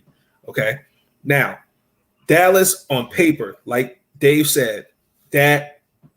If he can remain healthy, but I read something on a Bleacher Report a while ago where they're saying he may have to play through injuries this season, which I think is crazy. Hint, hint. Cam Newton, here nor there. Okay, now only question is for Washington. I don't know how many games is Ryan Fitzpatrick going to start. That's one. Okay, I'm looking at Dallas. That horrendous defense last year, and Baltimore played against it. Dave, you can attest to this. That I don't know. It was beyond scheme. I don't know what it was with Dallas. Okay, and Daniel Jones. Exactly, and the G-men. I like the moves that they made, getting Daniel Jones some help, but I'm not sure where this. Can Daniel Jones do this? Can Daniel do this? I'm not know where that's coming from. After what this is now year 3. So it looks like year 3, we're already starting to have question marks about a guy when he really hasn't had talent around him. But that's neither here nor there. So I have watched him. Real quick. This man came from the crappiest school in the country, Duke University. Okay, so he shouldn't have been picked as high as he was picked. But that is a Giants move because they are punks. I had to beg to Watch differ. that football weekend. I had to beg to differ with you, sir. The crappiest football school in the nation is the Vanderbilt Commodores. Thank you very much. Duke is the second crappiest. But you was in the neighborhood. There you go. I just want to let you know you was in the But neighborhood. they gave us Jay Cutler. You was in the Close up in the neighborhood. neighborhood, right? Yeah, you was in the neighborhood, but the GPS had let you off by 2 blocks. Okay. Don't do my man like that. Go ahead, no, go ahead, Nate. No offense, they've had weapons. They just haven't stayed healthy. So, like, it's just, Yes, there you go. On this Let's be can't stay honest. healthy They thing have not at stayed us. healthy. But look, let's be honest. Let's not. Saquon missed an act entire like year. this man. And I got to shout out Dave because let's not act like this man Daniel Jones didn't have a read option where he was broken open field. Nobody was there. He's at the 40. He's at the 30. He's tripping. He's down at the 20. He's down. He tripped himself. Somebody was said funny. that. Somebody said And he could have got back up and kept going. Right. Yeah, Daniel Jones. Bro, I tell you, if you fall down, get up. Keep going. Yeah, right. I was going to say, I didn't know you could get back up. Did nobody tell me? All right, get back up. Keep That's going. not how we played at Duke. Right. Yeah. Yeah, It's like yeah. basketball. Go ahead, Nathan. But the one thing I'm You looking lost at to last Charlotte year. last night. Come on. Oh. But Well, Washington last year you had. Washington got in the playoffs with 7 wins. I don't expect any team this year. I expect at least someone to win the division with 9. I'm being realistic. 9, 10 at the most. how many quarterbacks did we start? Let's see. You had Dwayne Strip Club Haskins, Kyle Allen, Alex Smith, and then Heineke. 4 quarterbacks. And still But made but they still make the playoffs. Tyler but, Heineken. Heineken, thank you. I said Heineken. Heineken, thank you. Yeah, you but- can't see me either. Stop waving your hand, Sean. Well, I'm just saying, like 4, but I'm gonna get off the Wayne Haskins. I'm gonna leave that alone. But I have Washington, Dallas, New York, and Philadelphia. Because Philadelphia is on pace. I think they're probably gonna have. I'm gonna say they're gonna have the number 1 overall pick next year. Ooh. Ooh. Ooh. Nick, how do you feel about what he's saying, man? Okay. Now, again, as much as this pains me to my core, even though Ab went on his little rant about your Washington football team, he's not No. wrong. I think Correction, you not guys rant. have the not rant, potential. Truth. Okay, not rant, Well, but truth. Okay, got Truth, it. truth, Let's truth, make truth that can clear. be debated, my friend. Let's- I'm just let's- saying. let's- It's Yes, I factual know. analysis. Let's It's just- factual Yeah, analysis. I know. Yes, I know. In your mind, it's truth. I get it. I understand. Oh, you just You agree know with how me, you so boys there you go. operate. You just No, agree with but me, so but there no, you go. because I agree, but I agree for you for a few reasons, and again, you look at last year, as you said. Yes, they kind of backed into the division win, whatever. They made it to the playoffs. They did make a good showing against Tampa. All true. And you look at the teams this year coming back, and whatever the improvements are that everybody's made. A lot of the teams look similar to last year in the sense, like you said, Dallas has had the same team for how many Absolutely. years now? Okay, 5 you guys going on 6. upgraded a little bit. You guys upgraded a little bit, which was good. You needed to do that. Receivers came in. You get Fitzpatrick is going to be the quarterback. No, I'm not going to say as long as he stays healthy, but Fitzpatrick can play. So as long as he's there, as long as he's starting, you guys have a good game manager there with your running game and your receivers you have. So your offense could be really good this year. Obviously, we know about the young defense you guys have, which is very good. Love Ty I Dolla don't Sign, know by the that I way. want to go as far as best in the league, but it's definitely a top 5 defense. I will give you that. Now, Top 3. as far as the rest of the division goes, I'm not a Cowboy fan, not because I'm not a Cowboy fan to begin with, but it does surprise you that Jerry can buy anything. Like he can get you the best team in the world, and they never do anything. And it's just amazing to me that happens every year. You're just like, good Lord, man, like throw money at me. I'll play quarterback for $180 million. What do I care? Oh man, But I mean, it's just, Yes. it's just the Cowboys kill me, and I figure they're going to finish 3rd or 4th in the division because I actually think the Eagles, if Jalen Hurts can put together any kind of year, I mean, I know a lot of people are going to bag on Jalen, blah, blah, blah, because, at Alabama and the Tua thing and all that other stuff, fine. But Jalen Hurts can play football. You don't recruit a kid to Alabama if he can't play football. Nick Saban doesn't do that. Okay, this guy has elite athletes all over his team at every position. And he had Jalen Hurts under his wing. I'm telling you, you give this kid a chance, you just might see something this year from Philadelphia. I'm not saying they're going to shock the world and make the playoffs, but they may actually have a decent year under Jalen Hurts this year. And then go sign Nick Foles again, and he'll win the Super Bowl. But my point is that I am going with Washington to win the division. I would pick the Giants, I think, to come in second. You get Saquon back. You've made some additions there. Like I said, you give Daniel Jones because this is a make or break year for him. Let's be really honest. Daniel Jones has to show up this year. It has to show the Giants something, or you absolutely have to go in a different direction, I believe. Kind of, so. Yeah, I'm going Washington, Giants, Eagles, Cowboys. That's where I'm going. And my only question, I completely agree with you, Ab. I don't even think it's a question. Washington. Let's go, baby. We'll be taking that division. Nice call. We'll be taking that division. Talk about being unbiased again. Look, we're talking about, and I agree with the order. Cowboys. I don't believe in the Giants. I don't believe in them more than you don't believe in. Like I really just don't believe him. Saquon, I like him if he's healthy. I like Saquon and everything he's doing. I think they did a couple things. They got a nice little defense, but I think the Cowboys are gonna. I think Dak is gonna he was going off before he got hurt. Last year, so I think he's gonna move them up to third. Eagles are dumpster fire. They're garbage. Who's the Eagles' backup quarterback? David Flacco. I think Mr. Flacco starts by game 3 or 4. They got Minshew. They traded for Minshew too. Remember? That's right. They traded for Gardner Minshew. Right. I'm sorry, Flacco. You won't. Yeah, start. Flacco. No.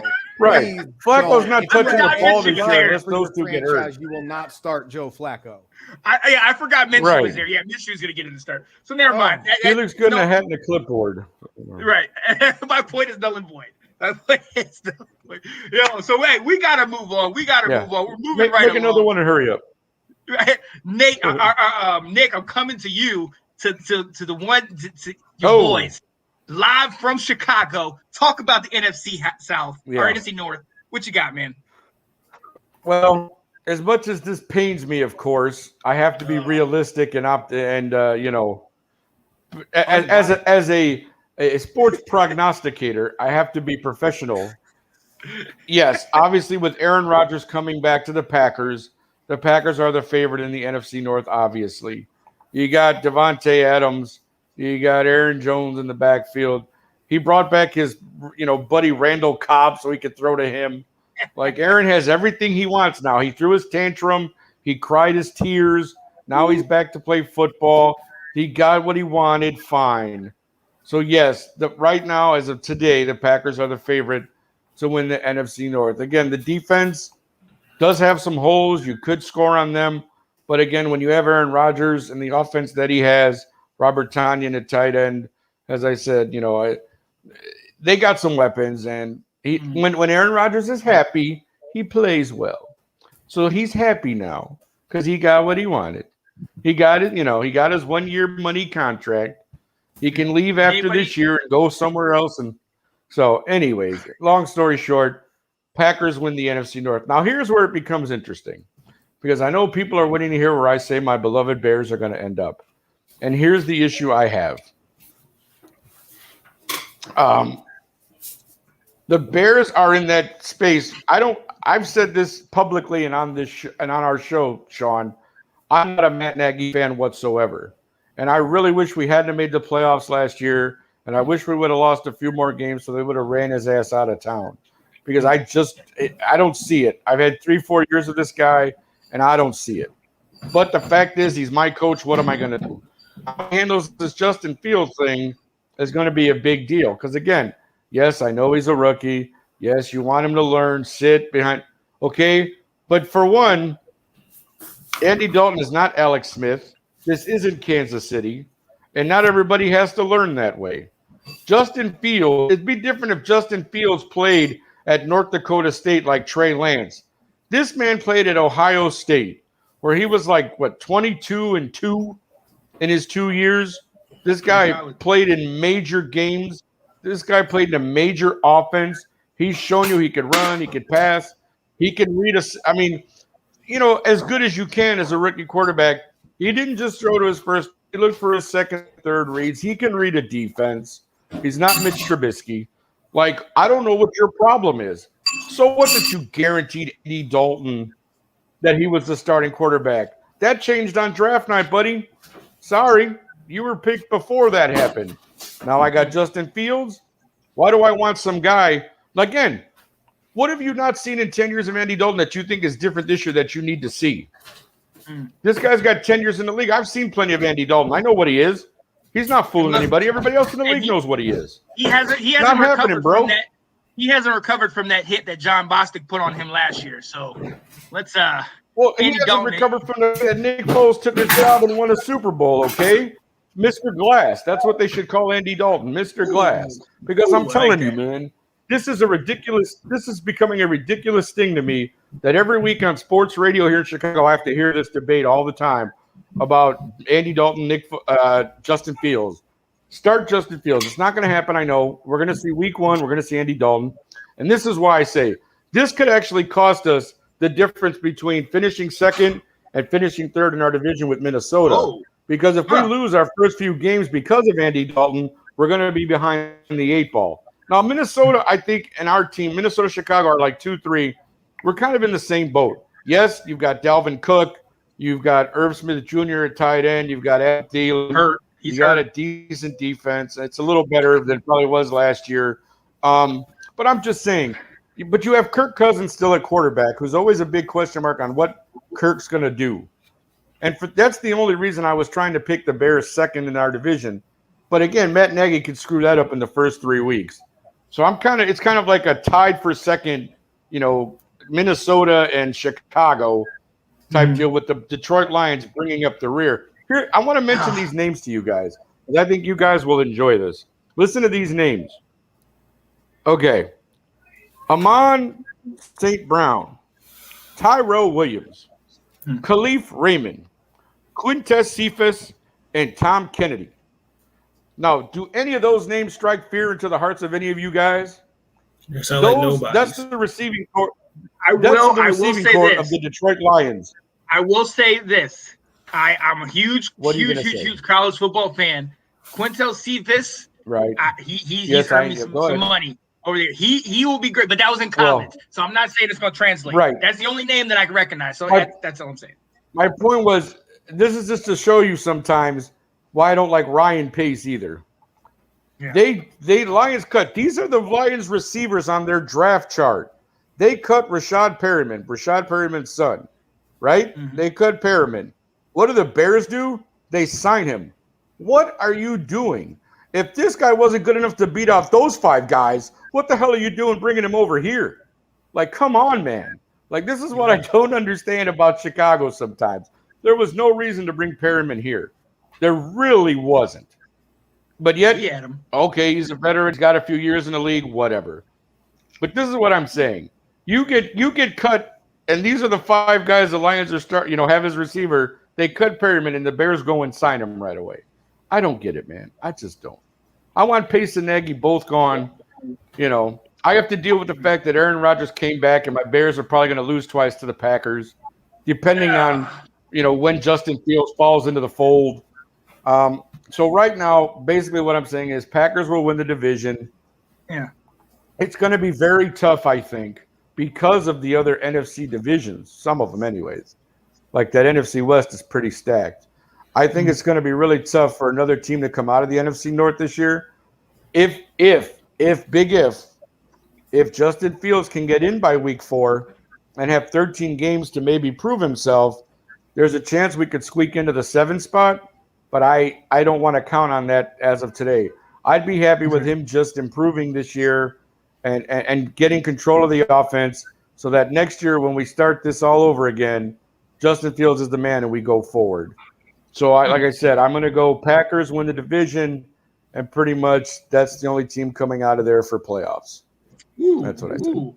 Ooh, hey, Anthony, I'm coming to you because the quarterback that he's been referencing from Chicago, Justin Fields, where did he start in college? At the University of Georgia. Yes, sir. He's a transfer to Ohio State. And he transferred to Ohio State. I'm going to speak on this briefly, okay? And then I'm going to speak on that briefly. Then I'm going to respond to Nick. Jake Fromm, I don't know if you remember, there was a whole big hoopla about Eason and Fromm. Yes. And who was going to start. And Eason got hurt. So Fromm started playing, and Fromm started playing well. So they pretty much locked him in as a starter. Eason transferred to Washington. And aside from people that watched all the Pac-12 games, nobody, Eason just kind of faded off into obscurity in the minds of Georgia fans, which is why I'm like, oh, snap, we might actually see him play because I didn't even know that he got picked up. That real story. Meanwhile, Fromm developed into he went from being a game manager to a leader, and he led those guys to the national championship. Looked excellent doing it. And then the next year when Fields comes in, it was tight. It was a tough decision to make because Fields is obviously head and shoulders talent-wise over Fromm. Fromm has now established himself as their leader. So that was a choice that Kirby Smart had to make. So, Fromm stays at Georgia. Fields goes off to Ohio State. We know the rest of the story. Sure. Anyhow, Fromm just got cut again too, didn't he? He got cut and then signed back to the practice squad. Oh, was he back to the practice squad? Okay, I didn't see that, but I saw he got cut again. Okay. Yeah. So at any rate, as far as what Nick to what you had to say, actually, I have a little bit more faith in your Bears than you do. I've got the Bears. I've looked at the schedule. I've got your Bears winning the division. What? Really? With the toughest schedule, dude, we have like the third toughest schedule this year. Our first, again, we'll probably beat Detroit, but we got the Rams, Bengals, Browns in the first 3 weeks. We could be 0-3, bro. Like, really? Have you seen the toughness of our schedule? Then we play the Packers twice, and then we got to go and play the, we still got to play the Steelers, which is not a gimme. We got to go play the Ravens, which I know you guys will say is not a gimme because of Lamar Jackson. We have a pretty tough schedule, man. And I know you do. And O ye of little faith. I have more faith in your squad. I'm looking at my team, bro. I got more faith in your squad than I have in my own. I actually have you guys splitting with the pack. And I do. If that happens, great. I don't see that, but if that happens, phenomenal. Yeah, we need a lot to happen there. Unless Andy Dalton decides he wants to play football all of a sudden, then that I don't see it. All right. Yeah. So my order in that is Bears, Packers, Vikings, Lions, because we know the Lions are definitely not going to do squat this year. No, Lions ain't doing nothing. Yeah, but you think Aaron is not going to be as up to par or what? I think that's going to be a factor because he threw that tantrum. Oh, I agree. I don't like Aaron Rodgers. We already established he threw that tantrum to get everything that he wanted. Yep. And as soon as he came back a few months back and said, "Oh, well, it looks like I'll be playing this year," I knew. I knew. You knew. Everybody knew. It just wasn't publicly announced. Behind the scenes, they had given him everything. Agreed to give him everything. Of course. He threw his tantrum. I'm taking my ball and going home. They gave him what he wanted. You dropped it off right there. Hey, they gave him. I hope he falls on his ass. But that's where I'm going. I think he's gonna be. You've seen that Aaron Rodgers look when he's frustrated, like at the end of the NFC Championship. He's gonna be like. I think he's gonna be looking like that a lot this season. Don't ask me how I know. Okay. I just gotta. I'm gonna go back to what somebody said half hour ago. I got a feeling. Sure. Take it easy, Wendy. Sometime. I like that. That's pretty crazy. I like that. No, that's fine, Anthony. Again, I would love to see that happen, but right now, as of today, I don't see that. So Hopefully, they will change my mind.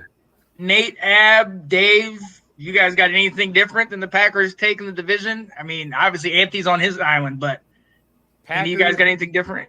Packers, Revis Bears, Island, baby. Vikings, Lions in that order. What you say? Packers, Bears, Vikings, Lions in that order. Okay. What you got, Ab? I'm okay Not a with whole that. lot to say about it. Yep. Yeah, I don't see Dave. Dave said it is Packers, Bears, Vikings, Lions. I agree with that. I can see that. Honestly, I'm right there.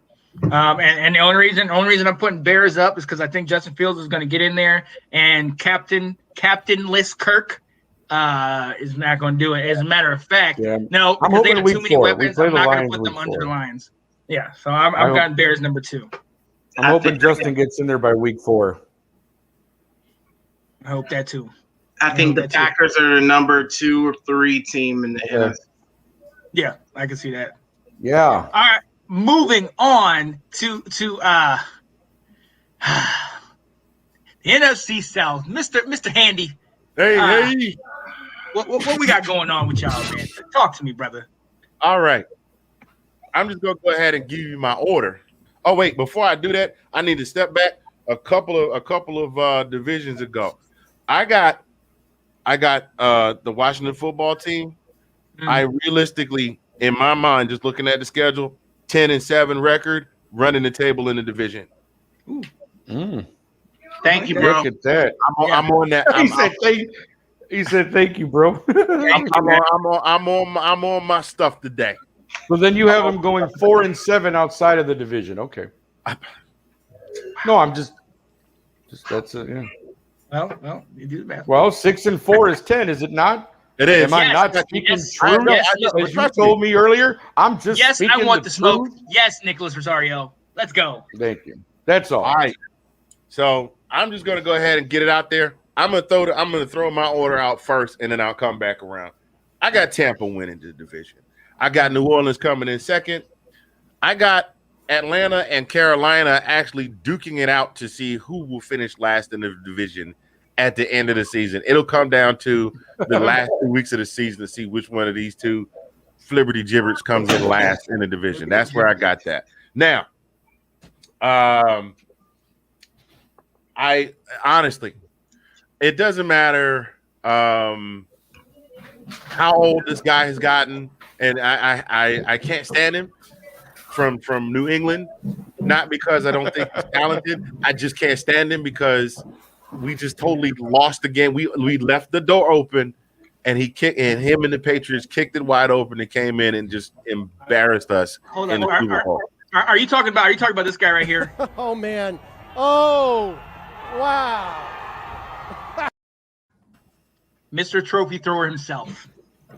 You see my face right now, Bro, let it go. Let it I will go. not. I will not. You You hold on don't to throw a that Super tighter Bowl than you trophy. hold on to your You teddy do bear not at night, throw bro. a Super Let Bowl it go. trophy. I don't care how many rings Let you it have. go. You don't throw the trophy. That's Let sacred it ground. go. Sorry. All I'm saying. You're like the kid in school who tells the same joke every week, bro. Let it go. Wish I was high on pot news, right? Let it go. Right. Anyway, I can't stand the guy, but you cannot count him out at all. I mean, as long as he's healthy, hell, even if he's not healthy, hell, even if he's not healthy, right? Because he win one. He won with a torn ACL, Torn MCL. Torn ACL. So, do you like though how that comes out at the end of the season, like the next year though, that he had all this stuff. He had COVID. He had a bad knee. He had this. He had that. Like trying to add to the legend of Tom Brady. Come on, man, stop it. I got you. Hey, I almost lost to Washington. That's all I do know. Yeah, but you cannot count Tom. You can't count the guy out. No, I know. I'm sorry. I know. Period. You can't count him out. Period. And for the longest time, people said, "Well, it's Belichick," and he went to Tampa and proved that it wasn't Belichick. He showed up in Tampa. Hard to argue that. He showed up in Tampa, and Tampa basically did they weren't worst, but they about as close to worst to first as you could possibly think of. I mean, the only other time they had to turn around that fast was when Gruden came in and took them to the Super Bowl. So I definitely got as long I think everybody's coming back too. The whole gang's getting back together this season. Yeah. Oh yeah, all 22 starters. Yep. So there it is. There's your division. There's your division winner right there at Tampa Bay. New Orleans. I think we've all had our share of jokes at old Crab Legs' expense. Mr. Famous Jameis eat a W. Jameis, right? Jameis. But I think he's gonna. He showed me a little something in the preseason, and he's playing like he's got something to prove. For once, it looks like he's playing like he's got something to prove, versus the kid that came in the league many years ago and was like, "What y'all gonna do? I'm Jameis. Give me the ball. Let's go." And then, like, he's actually playing like playing like he's got something to prove, and that's a lot to be said for when you see a player in the NFL that's like, this is it. Let's make this happen. Atlanta, I don't even. I wore it for the podcast. Sorry, man. Look, I love my squad with all my heart, but we all know that Atlanta is that being an Atlanta Falcons fan is almost like having that moment when you with somebody special and you're almost at the pinnacle of that moment, and then the kid comes in and says, "Mama, I want some orange juice." That's what being an Atlanta Falcons fan is like. Oh. Did I say something wrong? No, you. Am I lying? Not at all. I think I loved your analogy.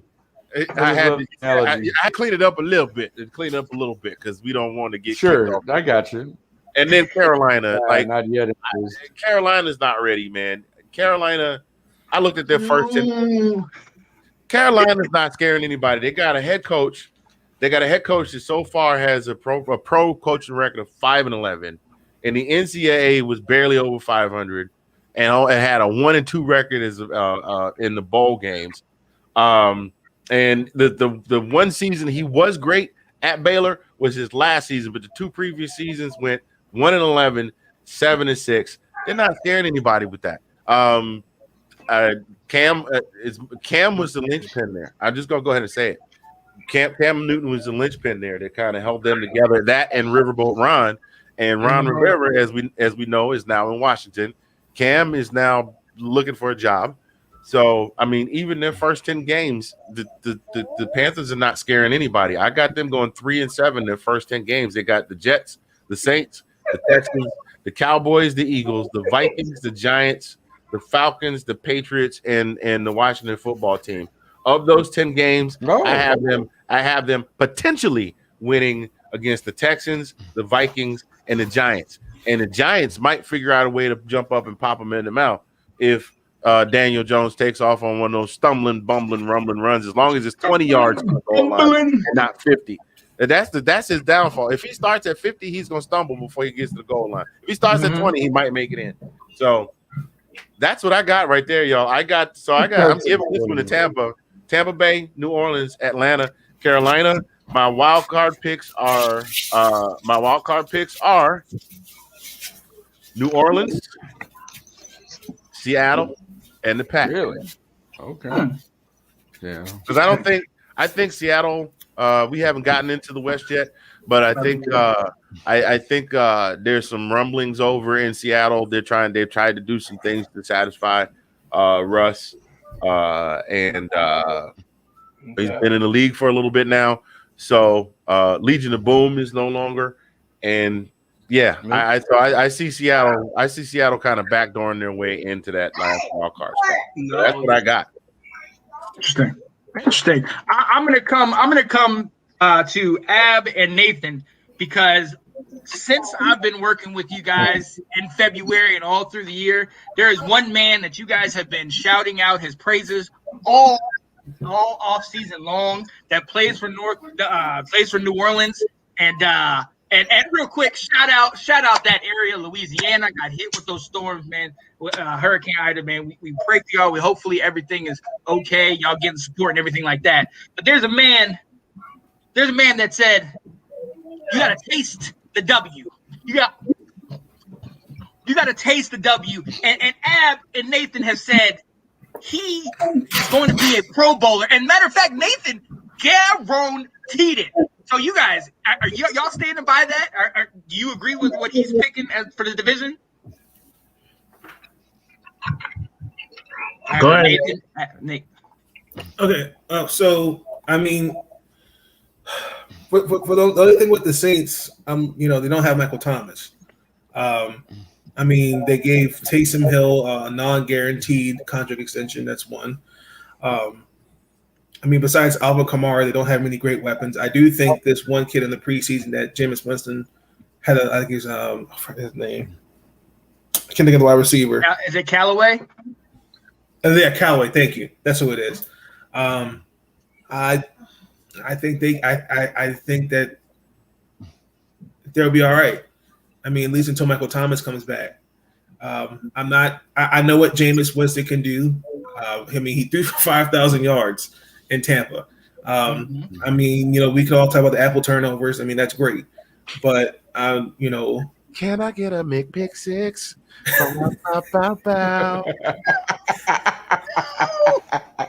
I just I'm stick with it. I guarantee that Jameis Winston they're going to make the playoffs. They're going to make the playoffs, and Jameis Winston's going to have a Pro Bowl year. He might be in the MVP conversation. Guaranteed. A Pro Bowl year, he says. MVP conversation. Ab, are you agreeing with this? I wouldn't say MVP, but definitely comeback player of the year. That's what I was going to say. Yeah, I can definitely see that. I've been even when we were talking what quarterback we wanted for what we should get for a Washington football team, I was saying Jameis Winston. And honestly, the potential to just we can say everyone always talks about the 30 interceptions, and honestly, I'm not trying to take away from the smoke of that, but y'all need to realize he led the league in passing yards and exactly. touchdowns, TDs. And then but we're sleeping on this man because he threw 30 interceptions. Again, not taking away from the seriousness of all those interceptions, but his team still won 7 games that year. Yes. Honestly, that means all that means is you just need to clean up this man's work. Just Bruce Arians didn't want to do it. It makes no sense. I'm sorry. I said Bruce Arians didn't want to do it. It still makes no sense. You know what I'm saying? So to me, it's you just have that potential and understand it. But Nate, we have to be real about it. It was his contract year. Oh, for sure. Are you going to really re-sign him if no, he like that, no. 30 interceptions? No. Right. So we can't really blame Bruce Arians on that. And if you had a choice between the GOAT and someone that just threw 30 interceptions, would you who are you going to pick? You know what I'm saying? But to me, another team should have been hey, I can fucks with 30-something interceptions, 30-something touchdowns, 5,100 yards. I can definitely mess with that. You know what I'm saying? So to me, it's just we need to analyze all of his work, not just focus on one bad part of it. So honestly, I thought he should have been on the Washington football team, but maybe he just needed some marinating time to get acclimated to being a quarterback. Maybe he just needs to learn some more. Honestly, maybe he felt some type of loyalty to what's his name, Peyton. Peyton, Maybe there was confidence also too that he gave him. Yeah, but maybe he was just look, this team's already good. It just needs a quarterback. To me, honestly, I think he is going to be a pro. I said it before. I think he's going to be a Pro Bowler, and I think I'll even add to that and say comeback player of the year because it's definitely potential that people are going to talk about him, and everybody's going to want him next year. So I got to shout this out, and Dave, I'm coming to you because there is a little humor that I want to bring to this. But to Ab and Nate's point, there's only 8 quarterbacks in NFL history that have thrown for over 5,000 yards. I just want to throw some of these other names that are on this list: Dan Marino, Drew Brees, Tom Brady, Matthew Stafford, Peyton Manning, Ben Roethlisberger, and Patrick Mahomes, along with famous Jameis Winston. So everybody's going to talk 30. And it's crazy how they don't talk about the Peyton Manning 26 interceptions or the Brett Favre 28 interceptions or any of those things. Oh, They'll dog Jameis for this. My thing is not that with Jameis. I loved him when he was at Florida State. I love what he's doing. But Dave, you've seen me do it multiple times on here. I'm not getting hyped up to some man talking about, let's eat that W. You felt let's eat it. I'm not getting hyped up to that. Dave, talk to me, man. So, Jameis, man, he's something. So, as far as the AFC or the NFC South, obviously the Bucs, they proved last year they're a force to be reckoned with. They got Brady in there. They brought back Gronk, and it didn't matter. You can look at the numbers they put up. I mean, I'm a fantasy footballer all day long, so I would look at Tom Brady's numbers. 9 points, 12 points. But they're out there picking up the wins. They're out there getting the wins, and he's putting up 150 yards, 200 yards, not throwing any touchdowns, whatever. But their defense is a monster. So I am going to agree that the Bucs are going to take the division. I am going to disagree with the Saints going second. And, Anthony, I've said it before. I'm going to say it again. I'm going Bucs, Falcons, Saints, Panthers. Ooh. Okay. I want to know your dealer's name. Good. You think listen, we can all agree that Matt Ryan is not who he used to be. He doesn't have the weapons that he always had. But when Matty Ice is on, that boy is on. For real. He's on. He is. So if he can get on this year, ain't no stopping him. But it depends on what they did. It depends on what they did to shore up that offensive line, though, bro. That's what it boils down to. That's going to be the ticket. Because Matt Ryan. One thing Matt Ryan has never been is a mobile quarterback. A runner. If that pocket collapses, that pocket collapses. Seriously, if that pocket collapses, he's gonna fold like. Let me say this. He gonna fold like a wet pair of Levi's. Let me say this. I see Matt Ryan. I say he's Aaron Rodgers without the legs. Like honestly, like I see it. It's the comparison. Like he just, like you said, he doesn't have. He's not mobile, but he is pinpoint, bro. The dude is nice, and in situations, he just has a way of spitting that ball out. Like honestly, you get a few guys around him, like the guy is legit. You know what I'm saying? And like people sleep on him, but honestly, no one ever puts in accountability the horrible offensive line Atlanta Falcons has had the past few years. The no running game that they've had the last few years. Like, we need to add that into the factor before we start shitting on Matt Ryan. As a Falcons fan, this is me. Like, I will say this. I would tend to think that as a fan of Atlanta, I've seen a few more games than you have. One of the most frustrating things that Falcons fans have about Matt Ryan is games tight. You need a score. You got the drive going. He is very prone to throw out a pickle or two when you need him to step up and be that leader. I mean, we saw it in the Super Bowl. We saw it in the first round of the playoffs that year. They went 13-3, and they were the number one seed in the NFC that year, and lost to the Giants. Who backdoored their way in as a wild card, and wound up going to win the Super Bowl. And then the following year to the Packers, which was the year that Aaron Rodgers got his Lombardi trophy.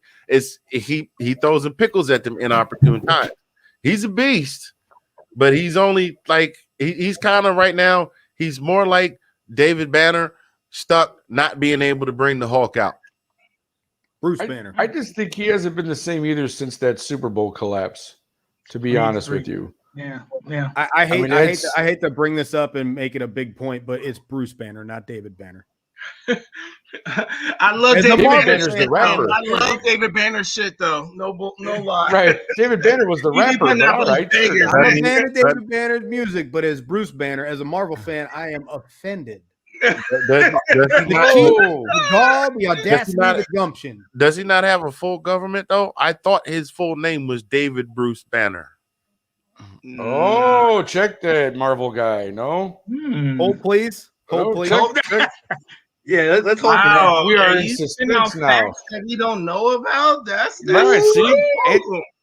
They don't call Yo, him while- handy while for they're nothing. looking huh? this Look at up, that. while they're looking this up, Robert Bruce Banner. Robert. Robert Bruce Banner. Huh. Yes. Also, it's Robert Banner. Bobby. Okay. Bobby. Goes by Robbie Bruce. Banner. I'll ease up off of that. All right. Because I see. So I can remember I- my introduction. Got to say this real quick, and then we get back to the football. My introduction to the Incredible Hulk, because I grew up in a household where I wasn't allowed to have comic books till I was a certain age, was the CBS television series with Bill Bixby. Did they call him David in that? Yes, they did. That's It about said the- that on his, okay, it so said it on then- his tombstone. David Bruce Banner. Yeah. In the 70s, yes, there was a Record? David Banner. Oh, good. I'm going MCU, bro. You Yup, know there what? you go. I'm living in the past, okay? No. We good. We good. Oh, stop living in the past. Living in the past just because I done that. Hey, but I know. Look, I know from the past. I know from the past what you might wind up in the future because of what I experienced in the past. So you would want for somebody with a little more experience to maybe give you some hints from the past so you don't fuck up. Oh, went all the way over here. he just kicked you in the ball pit. Right. He went all the way over here. I'm not even Bruce David, dude. Nick, give us your stuff because we still got to get the NFC West in here real quick. What up, Nick? All right, real quick. Okay, and this is gonna surprise everybody, and everybody's gonna beat on me, but I don't really care. I'm going Tampa, Atlanta, Carolina, and New Orleans. Oh, I am looking for. Here's what I'm looking for this year, and I know I'm looking for Sam Darnold no, to actually play some football. Okay, no, I'm stop. looking for Sam Darnold to play some football. I am, and I'll tell you why. This is I'm only okay. Yeah, then I'll go ahead. You call me crazy later. Right. This man has not been treated very well in the NFL so far since he's come out of college. The Jets had 3-4 different coaches. He's had 3 offensive coordinators. He had no rhythm whatsoever. The Jets were going to get rid of him, which was the best thing they could have done for Sam Darnold. Now, again, I'm not saying he's going to light up the world in Carolina, but I just want to see Sam have a good year. He's got some decent receivers. They have Christian McCaffrey, and I'm telling you, if they can get some offense rolling, they actually will win a few games. And the reason I don't think New Orleans is going to be as great as everyone says, or everybody else, because as much as I understand we have to look at his whole body of work, Ab, this guy is still an interception machine. And until he proves me wrong, I'm good. I mean, I know. Focus on the 1 point. I know he threw 30 touchdowns too. I know all that. But there's a reason that he threw 30 interceptions. When he's rushed, that's what he does. He just throws the ball. And I'm just saying that until famous Jameis can come out and be the quarterback that he could have been coming out of college, and in his first few years, I'm just not buying it yet. That's all I'm saying. I want to see something from Jameis Winston. They gave him the ball. The team is his. I want to see what he does with it. That's all I'm saying. So I'm gonna just say this. The only difference between Jameis and Eli Manning, the only difference is that the team didn't give up on him. And that's all. And literally, you take it any way, either what you want to. But Eli Manning once had 27 touchdowns in a year. Why didn't the team give up on him? Okay. You know what I'm saying? Why didn't everyone just be like, throw this quarterback away because he had almost 30 interceptions? But when Jameis Winston does it, then we okay, we got to throw the whole quarterback away. And I can tell you what, Eli Manning never threw for 5,000 yards. Not even close. Not even close. Nobody won 2 Super Bowls. They did not give up on him, did they not? and then Right, and I'm not saying that. Okay, but that's a separate. different places. I gotta say that. Right, Bruce don't Arians mix the two wants his subjects. guy. Nobody's Bruce saying. Arians I didn't wants say his that they didn't guy. give up on Jameis Winston. No, I'm just saying. I'll answer this point. No one's saying that. I'm not disagreeing with the fact that they didn't give up on Jameis Winston. I'm just saying though, you throw 30 interceptions, it's still throwing 30 interceptions. Yeah, he threw 30 touchdowns with it. But the fact is you still threw 30 interceptions. You want to conveniently gloss over that every time you make this point. And I'm just saying you can't conveniently just gloss over that. it. No, I'm saying focus on this. Did not point. gloss over it. Yeah, you didn't. You did not gloss over every it. single time about him. What do you mean? He keeps saying that we can't look at that. You can't look at that. You got to look at this. No, you can't look at that. He started his point saying that I understand the 30 interceptions part. So he that's the first thing he said with that. So he didn't gloss over that. But he did added the but and said the whole 5,000. So you have to take both of those and put those together. And the reason why I'm shutting this down is because we got to keep going. We're already 2015. You have to put those two together. Just as quickly as we can say he threw for 5,000, he also was the reason they had 7 wins because of the 30 interceptions. And I know this is going to go back to this whole quarterback situation. Like I tell Nathan, you can vouch when I say this. Like I tell you, Nathan, at the end of the day, we know Ab for playing ball. You and I can fumble 2 or 3 times, and we're not going to get the hate that Pat Commerce or whoever, or Joe Hare, whoever the quarterback was. We're not going to get that kind of hate. Everything comes on the quarterback. Absolutely. Unfortunately, that's the truth. You can't take away the 5,000. Like I said, only 8 players in the league have ever done that. That is third worldly. That's extra. Okay. But you also can't take away those 30 interceptions because what that does is says, yes, you're killing it. But at the same time, there's a reason why, Dave, you mentioned Tom Brady. There's a reason why we look at him at fantasy. I had him last year. He's not getting points. But he's winning games. If it was about winning games, there we go. Jameis, that year that he went 5,000, he also only won 7 games. Now, the team didn't work with him. Bruce Arians, I agree, he gave up on him. I absolutely agree with that. But there's something in that 30 that there's something that you're not. What is he not seeing? And that's where it raises the eyebrows. Like, all right, Jameis, has he fixed it? Hopefully, yes. We've seen what he did in New Orleans, and here's the other part about this: Bruce Arians and Sean Payton, in my mind, are different. Bruce Arians wants my guy. I had Ben. I'm the QB guru. Sean Payton is going to work with you. Everybody gets hyped about Drew Brees and how great he is now. Let's forget Drew Brees was benched in the Chargers for Phillip Rivers. Drew Brees was almost, ran out of San Diego when they were in San Diego because he wasn't playing great. And as a matter of fact, I brought this up on the show, toot my own horn. Jameis, if you look at Jameis and Drew Brees in those first 5 years, their numbers aren't that different. Their numbers are kind of parallel, but nobody wants to say anything about that because everybody goes to 1 year. You're absolutely right, Ab. They go to 30 I'm simply saying he's got the ball back, okay? He's the starter of the team. I want to see what he does this year. That's what I said in the end. I get all your points. I understand what kind of quarterback that Jameis can be. I'm simply telling you, though, the last time we really saw you, that's what happened is all I'm saying. You guys talk about not living in the past. It's the future. Well, actually, I want to see what famous Jameis does this year. I got to correct you. The last time we saw him was a year. Well, no, it wasn't even a year ago because he didn't start last year. No. Yeah. No, he didn't. So it was a year. Okay. All right. That's what I'm saying. The last time we saw Jameis Winston, that's all I'm saying. Okay. I know you guys disagree. Fine. But I'm just saying I want to see what he does this year. I want to see what he does with that team. That's all. I think at the end of the day, it's what do we, and it's all going to be different with all of us. But at the end of the day, what do we put more value on? Do we put more value on 5,000 yards and 30 TDs, or do we put more value on 30 interceptions? And that's at the end of the day. At the end of the day, I'm taking Jameis over a couple quarterbacks. And because we can go to the Eli debate, because Eli, he had a defense. Everybody knows that. He had a running game. Everybody knows that. Eli got lucky in those two with his little face. Okay, I'll go with that. Jameis, this is the year. He's got to prove it. He's absolutely got to prove it. Ladies and gentlemen, we're already at almost 2 hours and 20 minutes. I want to get the NFC West in the picture. Dave Ball, I'm coming to you first, and I kind of want to go rapid fire. Dave, what do you think's happening in the NFC West? Who's coming out of here? I personally don't know, so that's why I'm coming to you. All right. So the Stafford Goff trade was something I wanted to talk about. Mhm. I won't dive too much into it, but my picks in order for the NFC West are going to be the Rams, the Seahawks, the Cardinals, the 49ers. Jimmy G can't stay upright. He just can't. Yeah.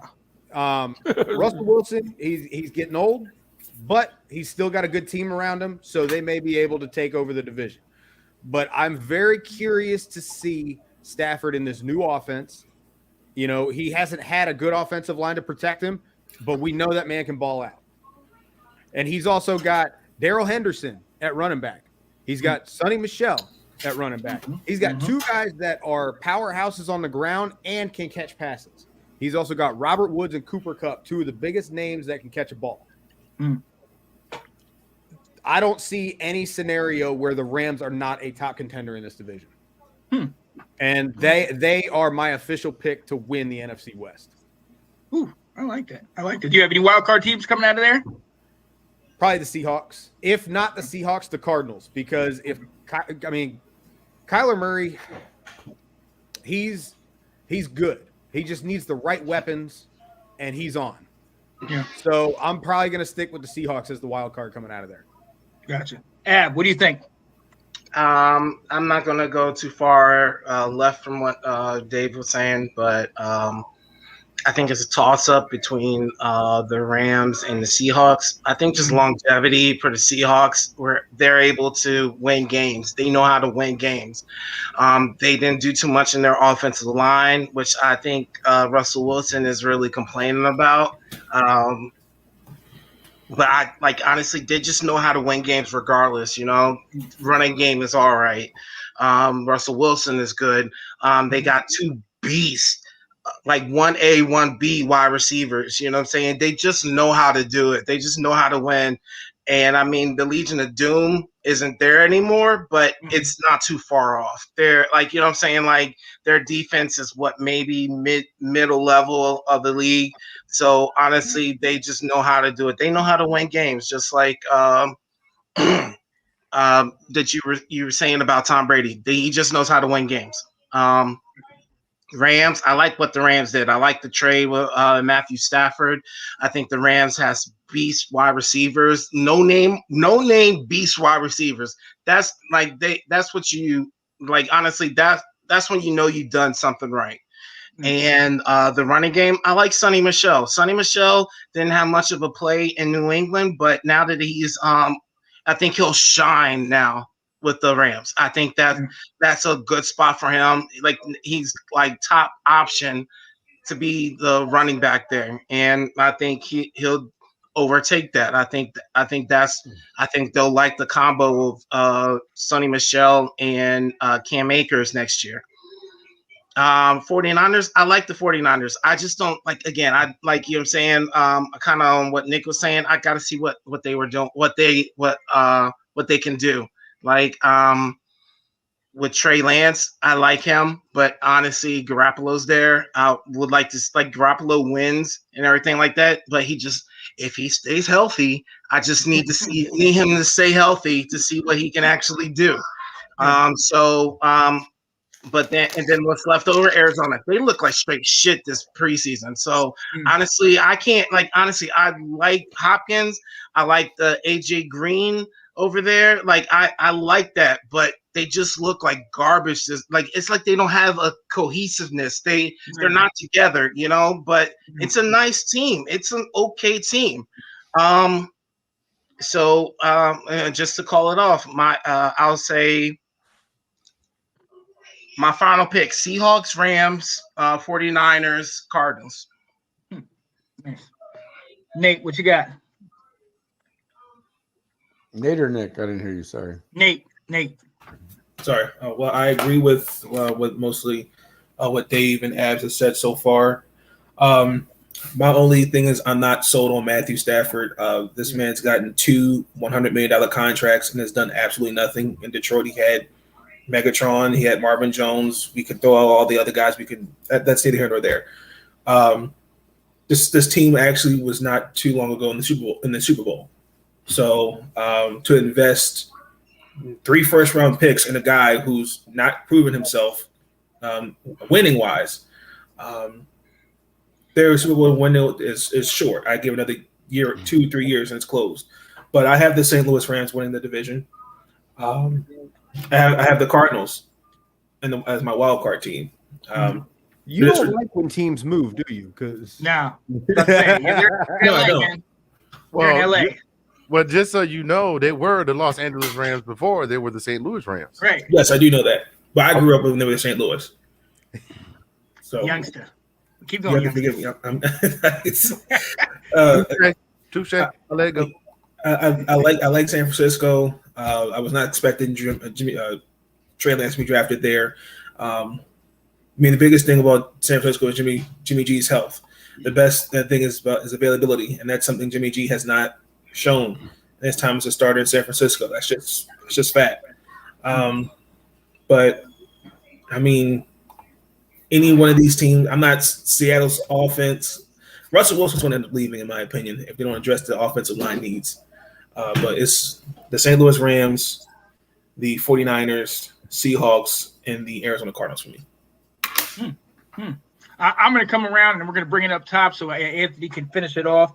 I'm going to go Rams as long as they have number one ranked defense. Aaron Donald, Jalen Ramsey, those type of guys. As long as they have number one defense, I got to go Rams. I do believe in Matthew Stafford, and the reason why is because he did play for the Lions, and he was their only semblance of any kind of joy. And I know they had Megatron, yeah, but outside of that, this man literally was laying on the field, lungs crushed, ribs crushed, knocked out, and still got in there and balled out with a team that is historically bad.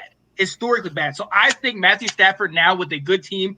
Dave, you talked about Cooper Kupp, Robert Woods. Delilah picked up Higbee the other day in our draft. I think he's going to have a good year. Sony Michel, to your point, Ab, I think he was running back in committee in New England. Now he's going to be the guy in my mind. So I think he's a running and a receiving threat. So I think the Rams are going to get number one. No, actually, I think the Cardinals are going to go number two. I understand your point about the preseason. I think the Cardinals, I think it's going to take them a while to get that cohesiveness, but I think that they're gonna pick up on what they had from last year. AJ Green, I think, is going to have a good year. I think JJ Watt, some of those guys are going to show up, and they're going to have one big year where they're going to make a little bit of a run. Seattle is third, and the only reason I'm saying that is because we know what happened at the beginning of the offseason with Russell Wilson. I don't think, even though everybody says everything's fine, I don't think they really fixed everything out there. I think there's still some things I think there's some things underneath the rug that they pushed under the rug. And I think I like you, Nathan, think that Russ is gone after this year. But like you said, Ab, you can't take away the fact that he has Carson at tailback, who's a monster. You have Lockett. You have DK. You know what I mean? They signed Jamal Adams back.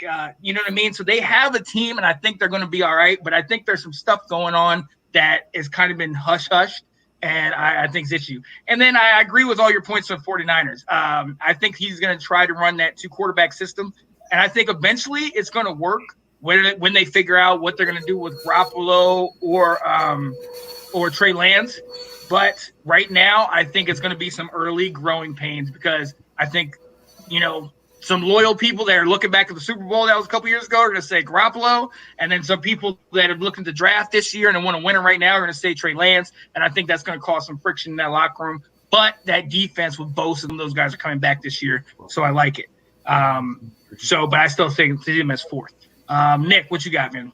Well, I'm going to tell you what I got because I've watched Matt Stafford play in the NFC North for the last 12 years that he's been in the league.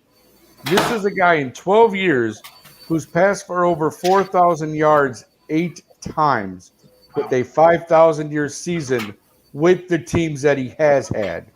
Now that he is in, I've said, and I think I told you this before, Sean, on our show, I want to see what Matt Stafford can do with actual receivers, running backs that he's got there. Much like Jameis Winston, I want to see what Matthew Stafford can do now. There's no excuse. You're on a team where you have the weapons. You can. This kid has an arm. He always has. Again, Name me, we probably have to do some deep research, but name me another guy who's got 8 4,000-yard seasons out of the 12 years he's been in the league. That's incredible for the team he played on. So can you imagine a team where he actually gets a chance to throw to some weapons and actually have legit offensive, I'm looking at the Rams to take this division all day. Like I said, with the defense, with the offense, I think they're right there, man. I think they can do it. Jared Goff, maybe was not the answer for them, and hopefully Matthew Stafford is. As far as 2, 3, 4, that's very interesting to me. There's a lot of jumble here because, as Ab said, I believe it was Ab who said, Seattle was supposed to. What Russ's biggest thing was shoring up the offensive line.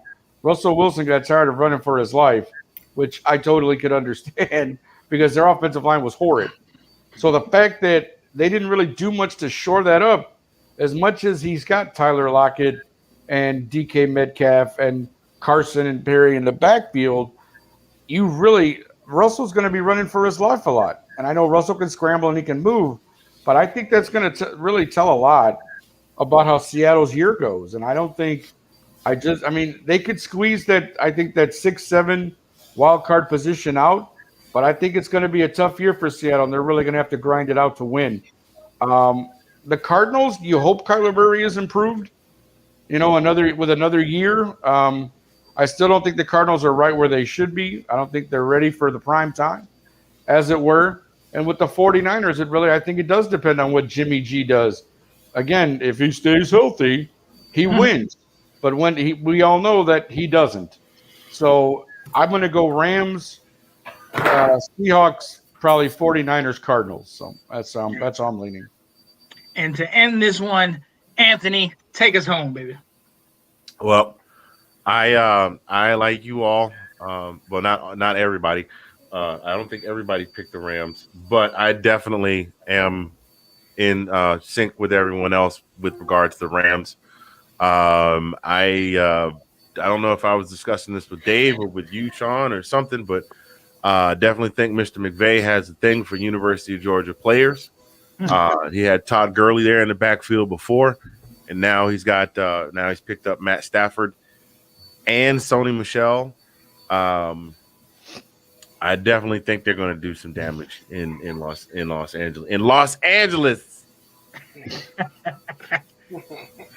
Greenbow, Alabama. They're going to do damage over there in Los Angeles. Okay, Forrest. Yeah, and I definitely had Seattle as my wild card. We went over that already. I already talked about them, and most of you all hit the rest of my talking points. So I'm right in lockstep with you guys with right where it is: Rams, Seahawks, Cards, and 49ers. Let's go. So, hey, ladies and gentlemen, we're going to cut it off. We've been here for 2.5 hours, man, getting it in, talking about the league. I will run through the division winners, but we will be returning to you, Anthony, if I'm correct, later in the year to do the playoff picks and to also see where we kind of stand with what we predicted, right? Yeah, at the end of the season, we will revisit this to see how we did.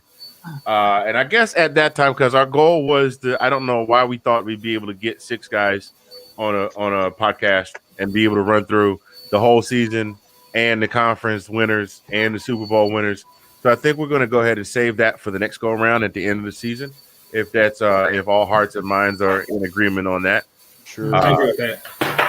But yeah, definitely. I want to take this opportunity, Sean, on behalf of Dave and myself, to thank you for having us here with the Let's Talk Football crew. Lots of fun, and we definitely need to see football. You guys talk football all the time. We only talk pro football, Dave and I. But I don't think I would be stepping out of line to say if you wanted to have either one or both of us on any one of the 3 shows in the Let's Talk Football family to talk about something, especially me on for Falcons and Dave for the Ravens, that we wouldn't have a problem joining. So, for sure, absolutely. Any man that could call Fred Durst a chocolate starfish and say that he aged like a fine hot dog. That's right. He said that with his whole chest. Right. But, I gotta shout him out. So hey, shout out to the Ball Pit. Shout out to Zagnif Productions and Zagnif Radio 1 Network. My man Anthony Handy, actually talk to him, man. Let him know you starting up today, right? Actually, I was going to, but I didn't know we were going to be on here for 2.5 hours. So this is going to have the launch is going to have to wait till tomorrow, y'all, because it's 3:00 in the afternoon, and your boy has not eaten all day. Ooh, yeah, all day. So, but Zagnif One Radio Network, this broadcast right now, this show was broadcast in real time, live on the Zagnif One Radio Network. The website is ZagnifOneRadioNetwork.com. Check the listen tab. You can hear all the podcasts from the Let's Talk Football family. You can hear the Ball Pit. We're getting ready to add Department of Nerds podcast. Nate, you and I were talking about some stuff. Nate might be joining in soon too, along with another couple of podcasts. And when the broadcast license comes 100% in, it's going to be all types of independent music. See how I played that off? The independent music along with that. So check us out, Zagnif One Radio Network and Zagnif Productions and the Ball Pit Podcast on Facebook. Yeah. I got it. And so I'm going to go real quick to my guy over here, Big Nick. I Want to Smoke. Shout out to him. One of the hosts, one of the three hosts, along with myself and the lovely Delilah Crespo, are Let's Talk Football, the Roundtable with Delilah. Yeah. You need that sound drop for when you do that bit. Yeah, that's funny. Yeah, that's great. That's great. So we will definitely be Tuesdays this fall at 9 Eastern, 8 Central, Nick? Yes, I believe that's where we're at right now. 9 Eastern, 8 Central, yes. Yes. We will be doing Let's Talk Tuesday Football, with our the preview Roundtable. show.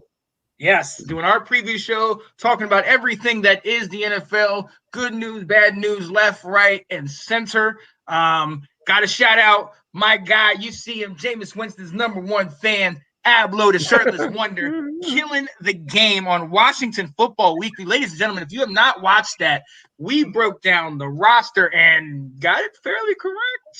Mr. Ab was about, I think I looked at it, about 85% correct from his first lockdown. So thank you. There's one main guy that we know who made the team that we didn't think was going to make the team.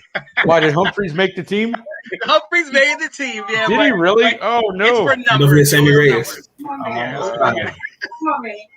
Humphreys So, made the team. shout out to him. We're doing that Wednesdays at 8 o'clock.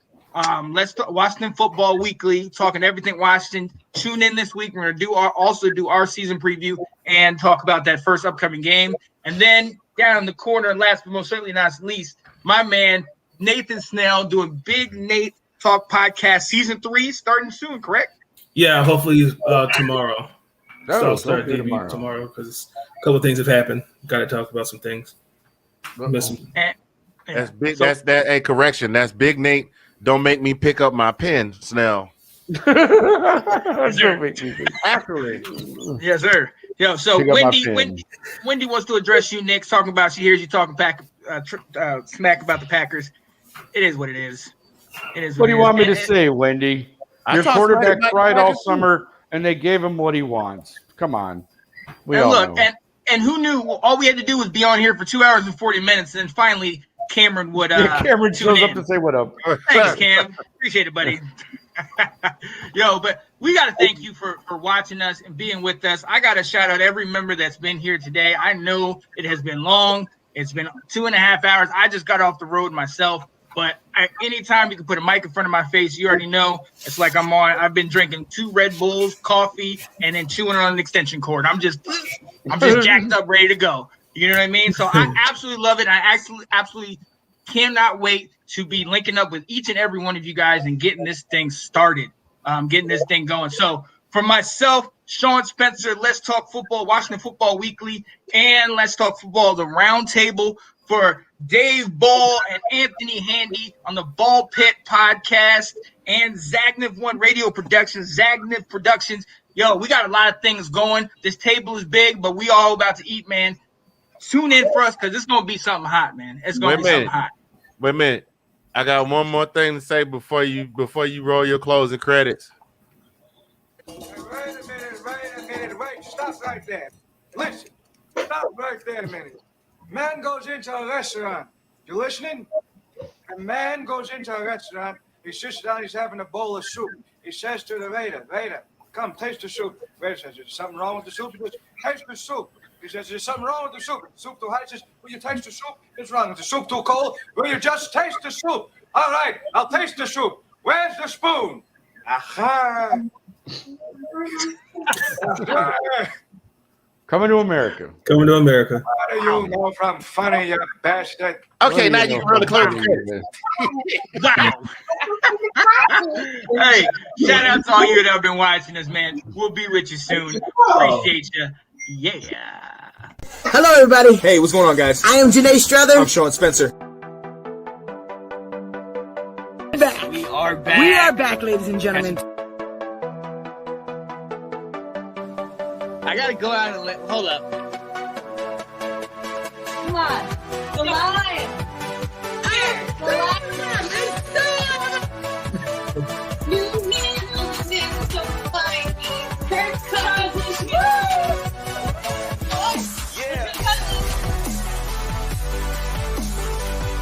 All right. I am Janae Strother.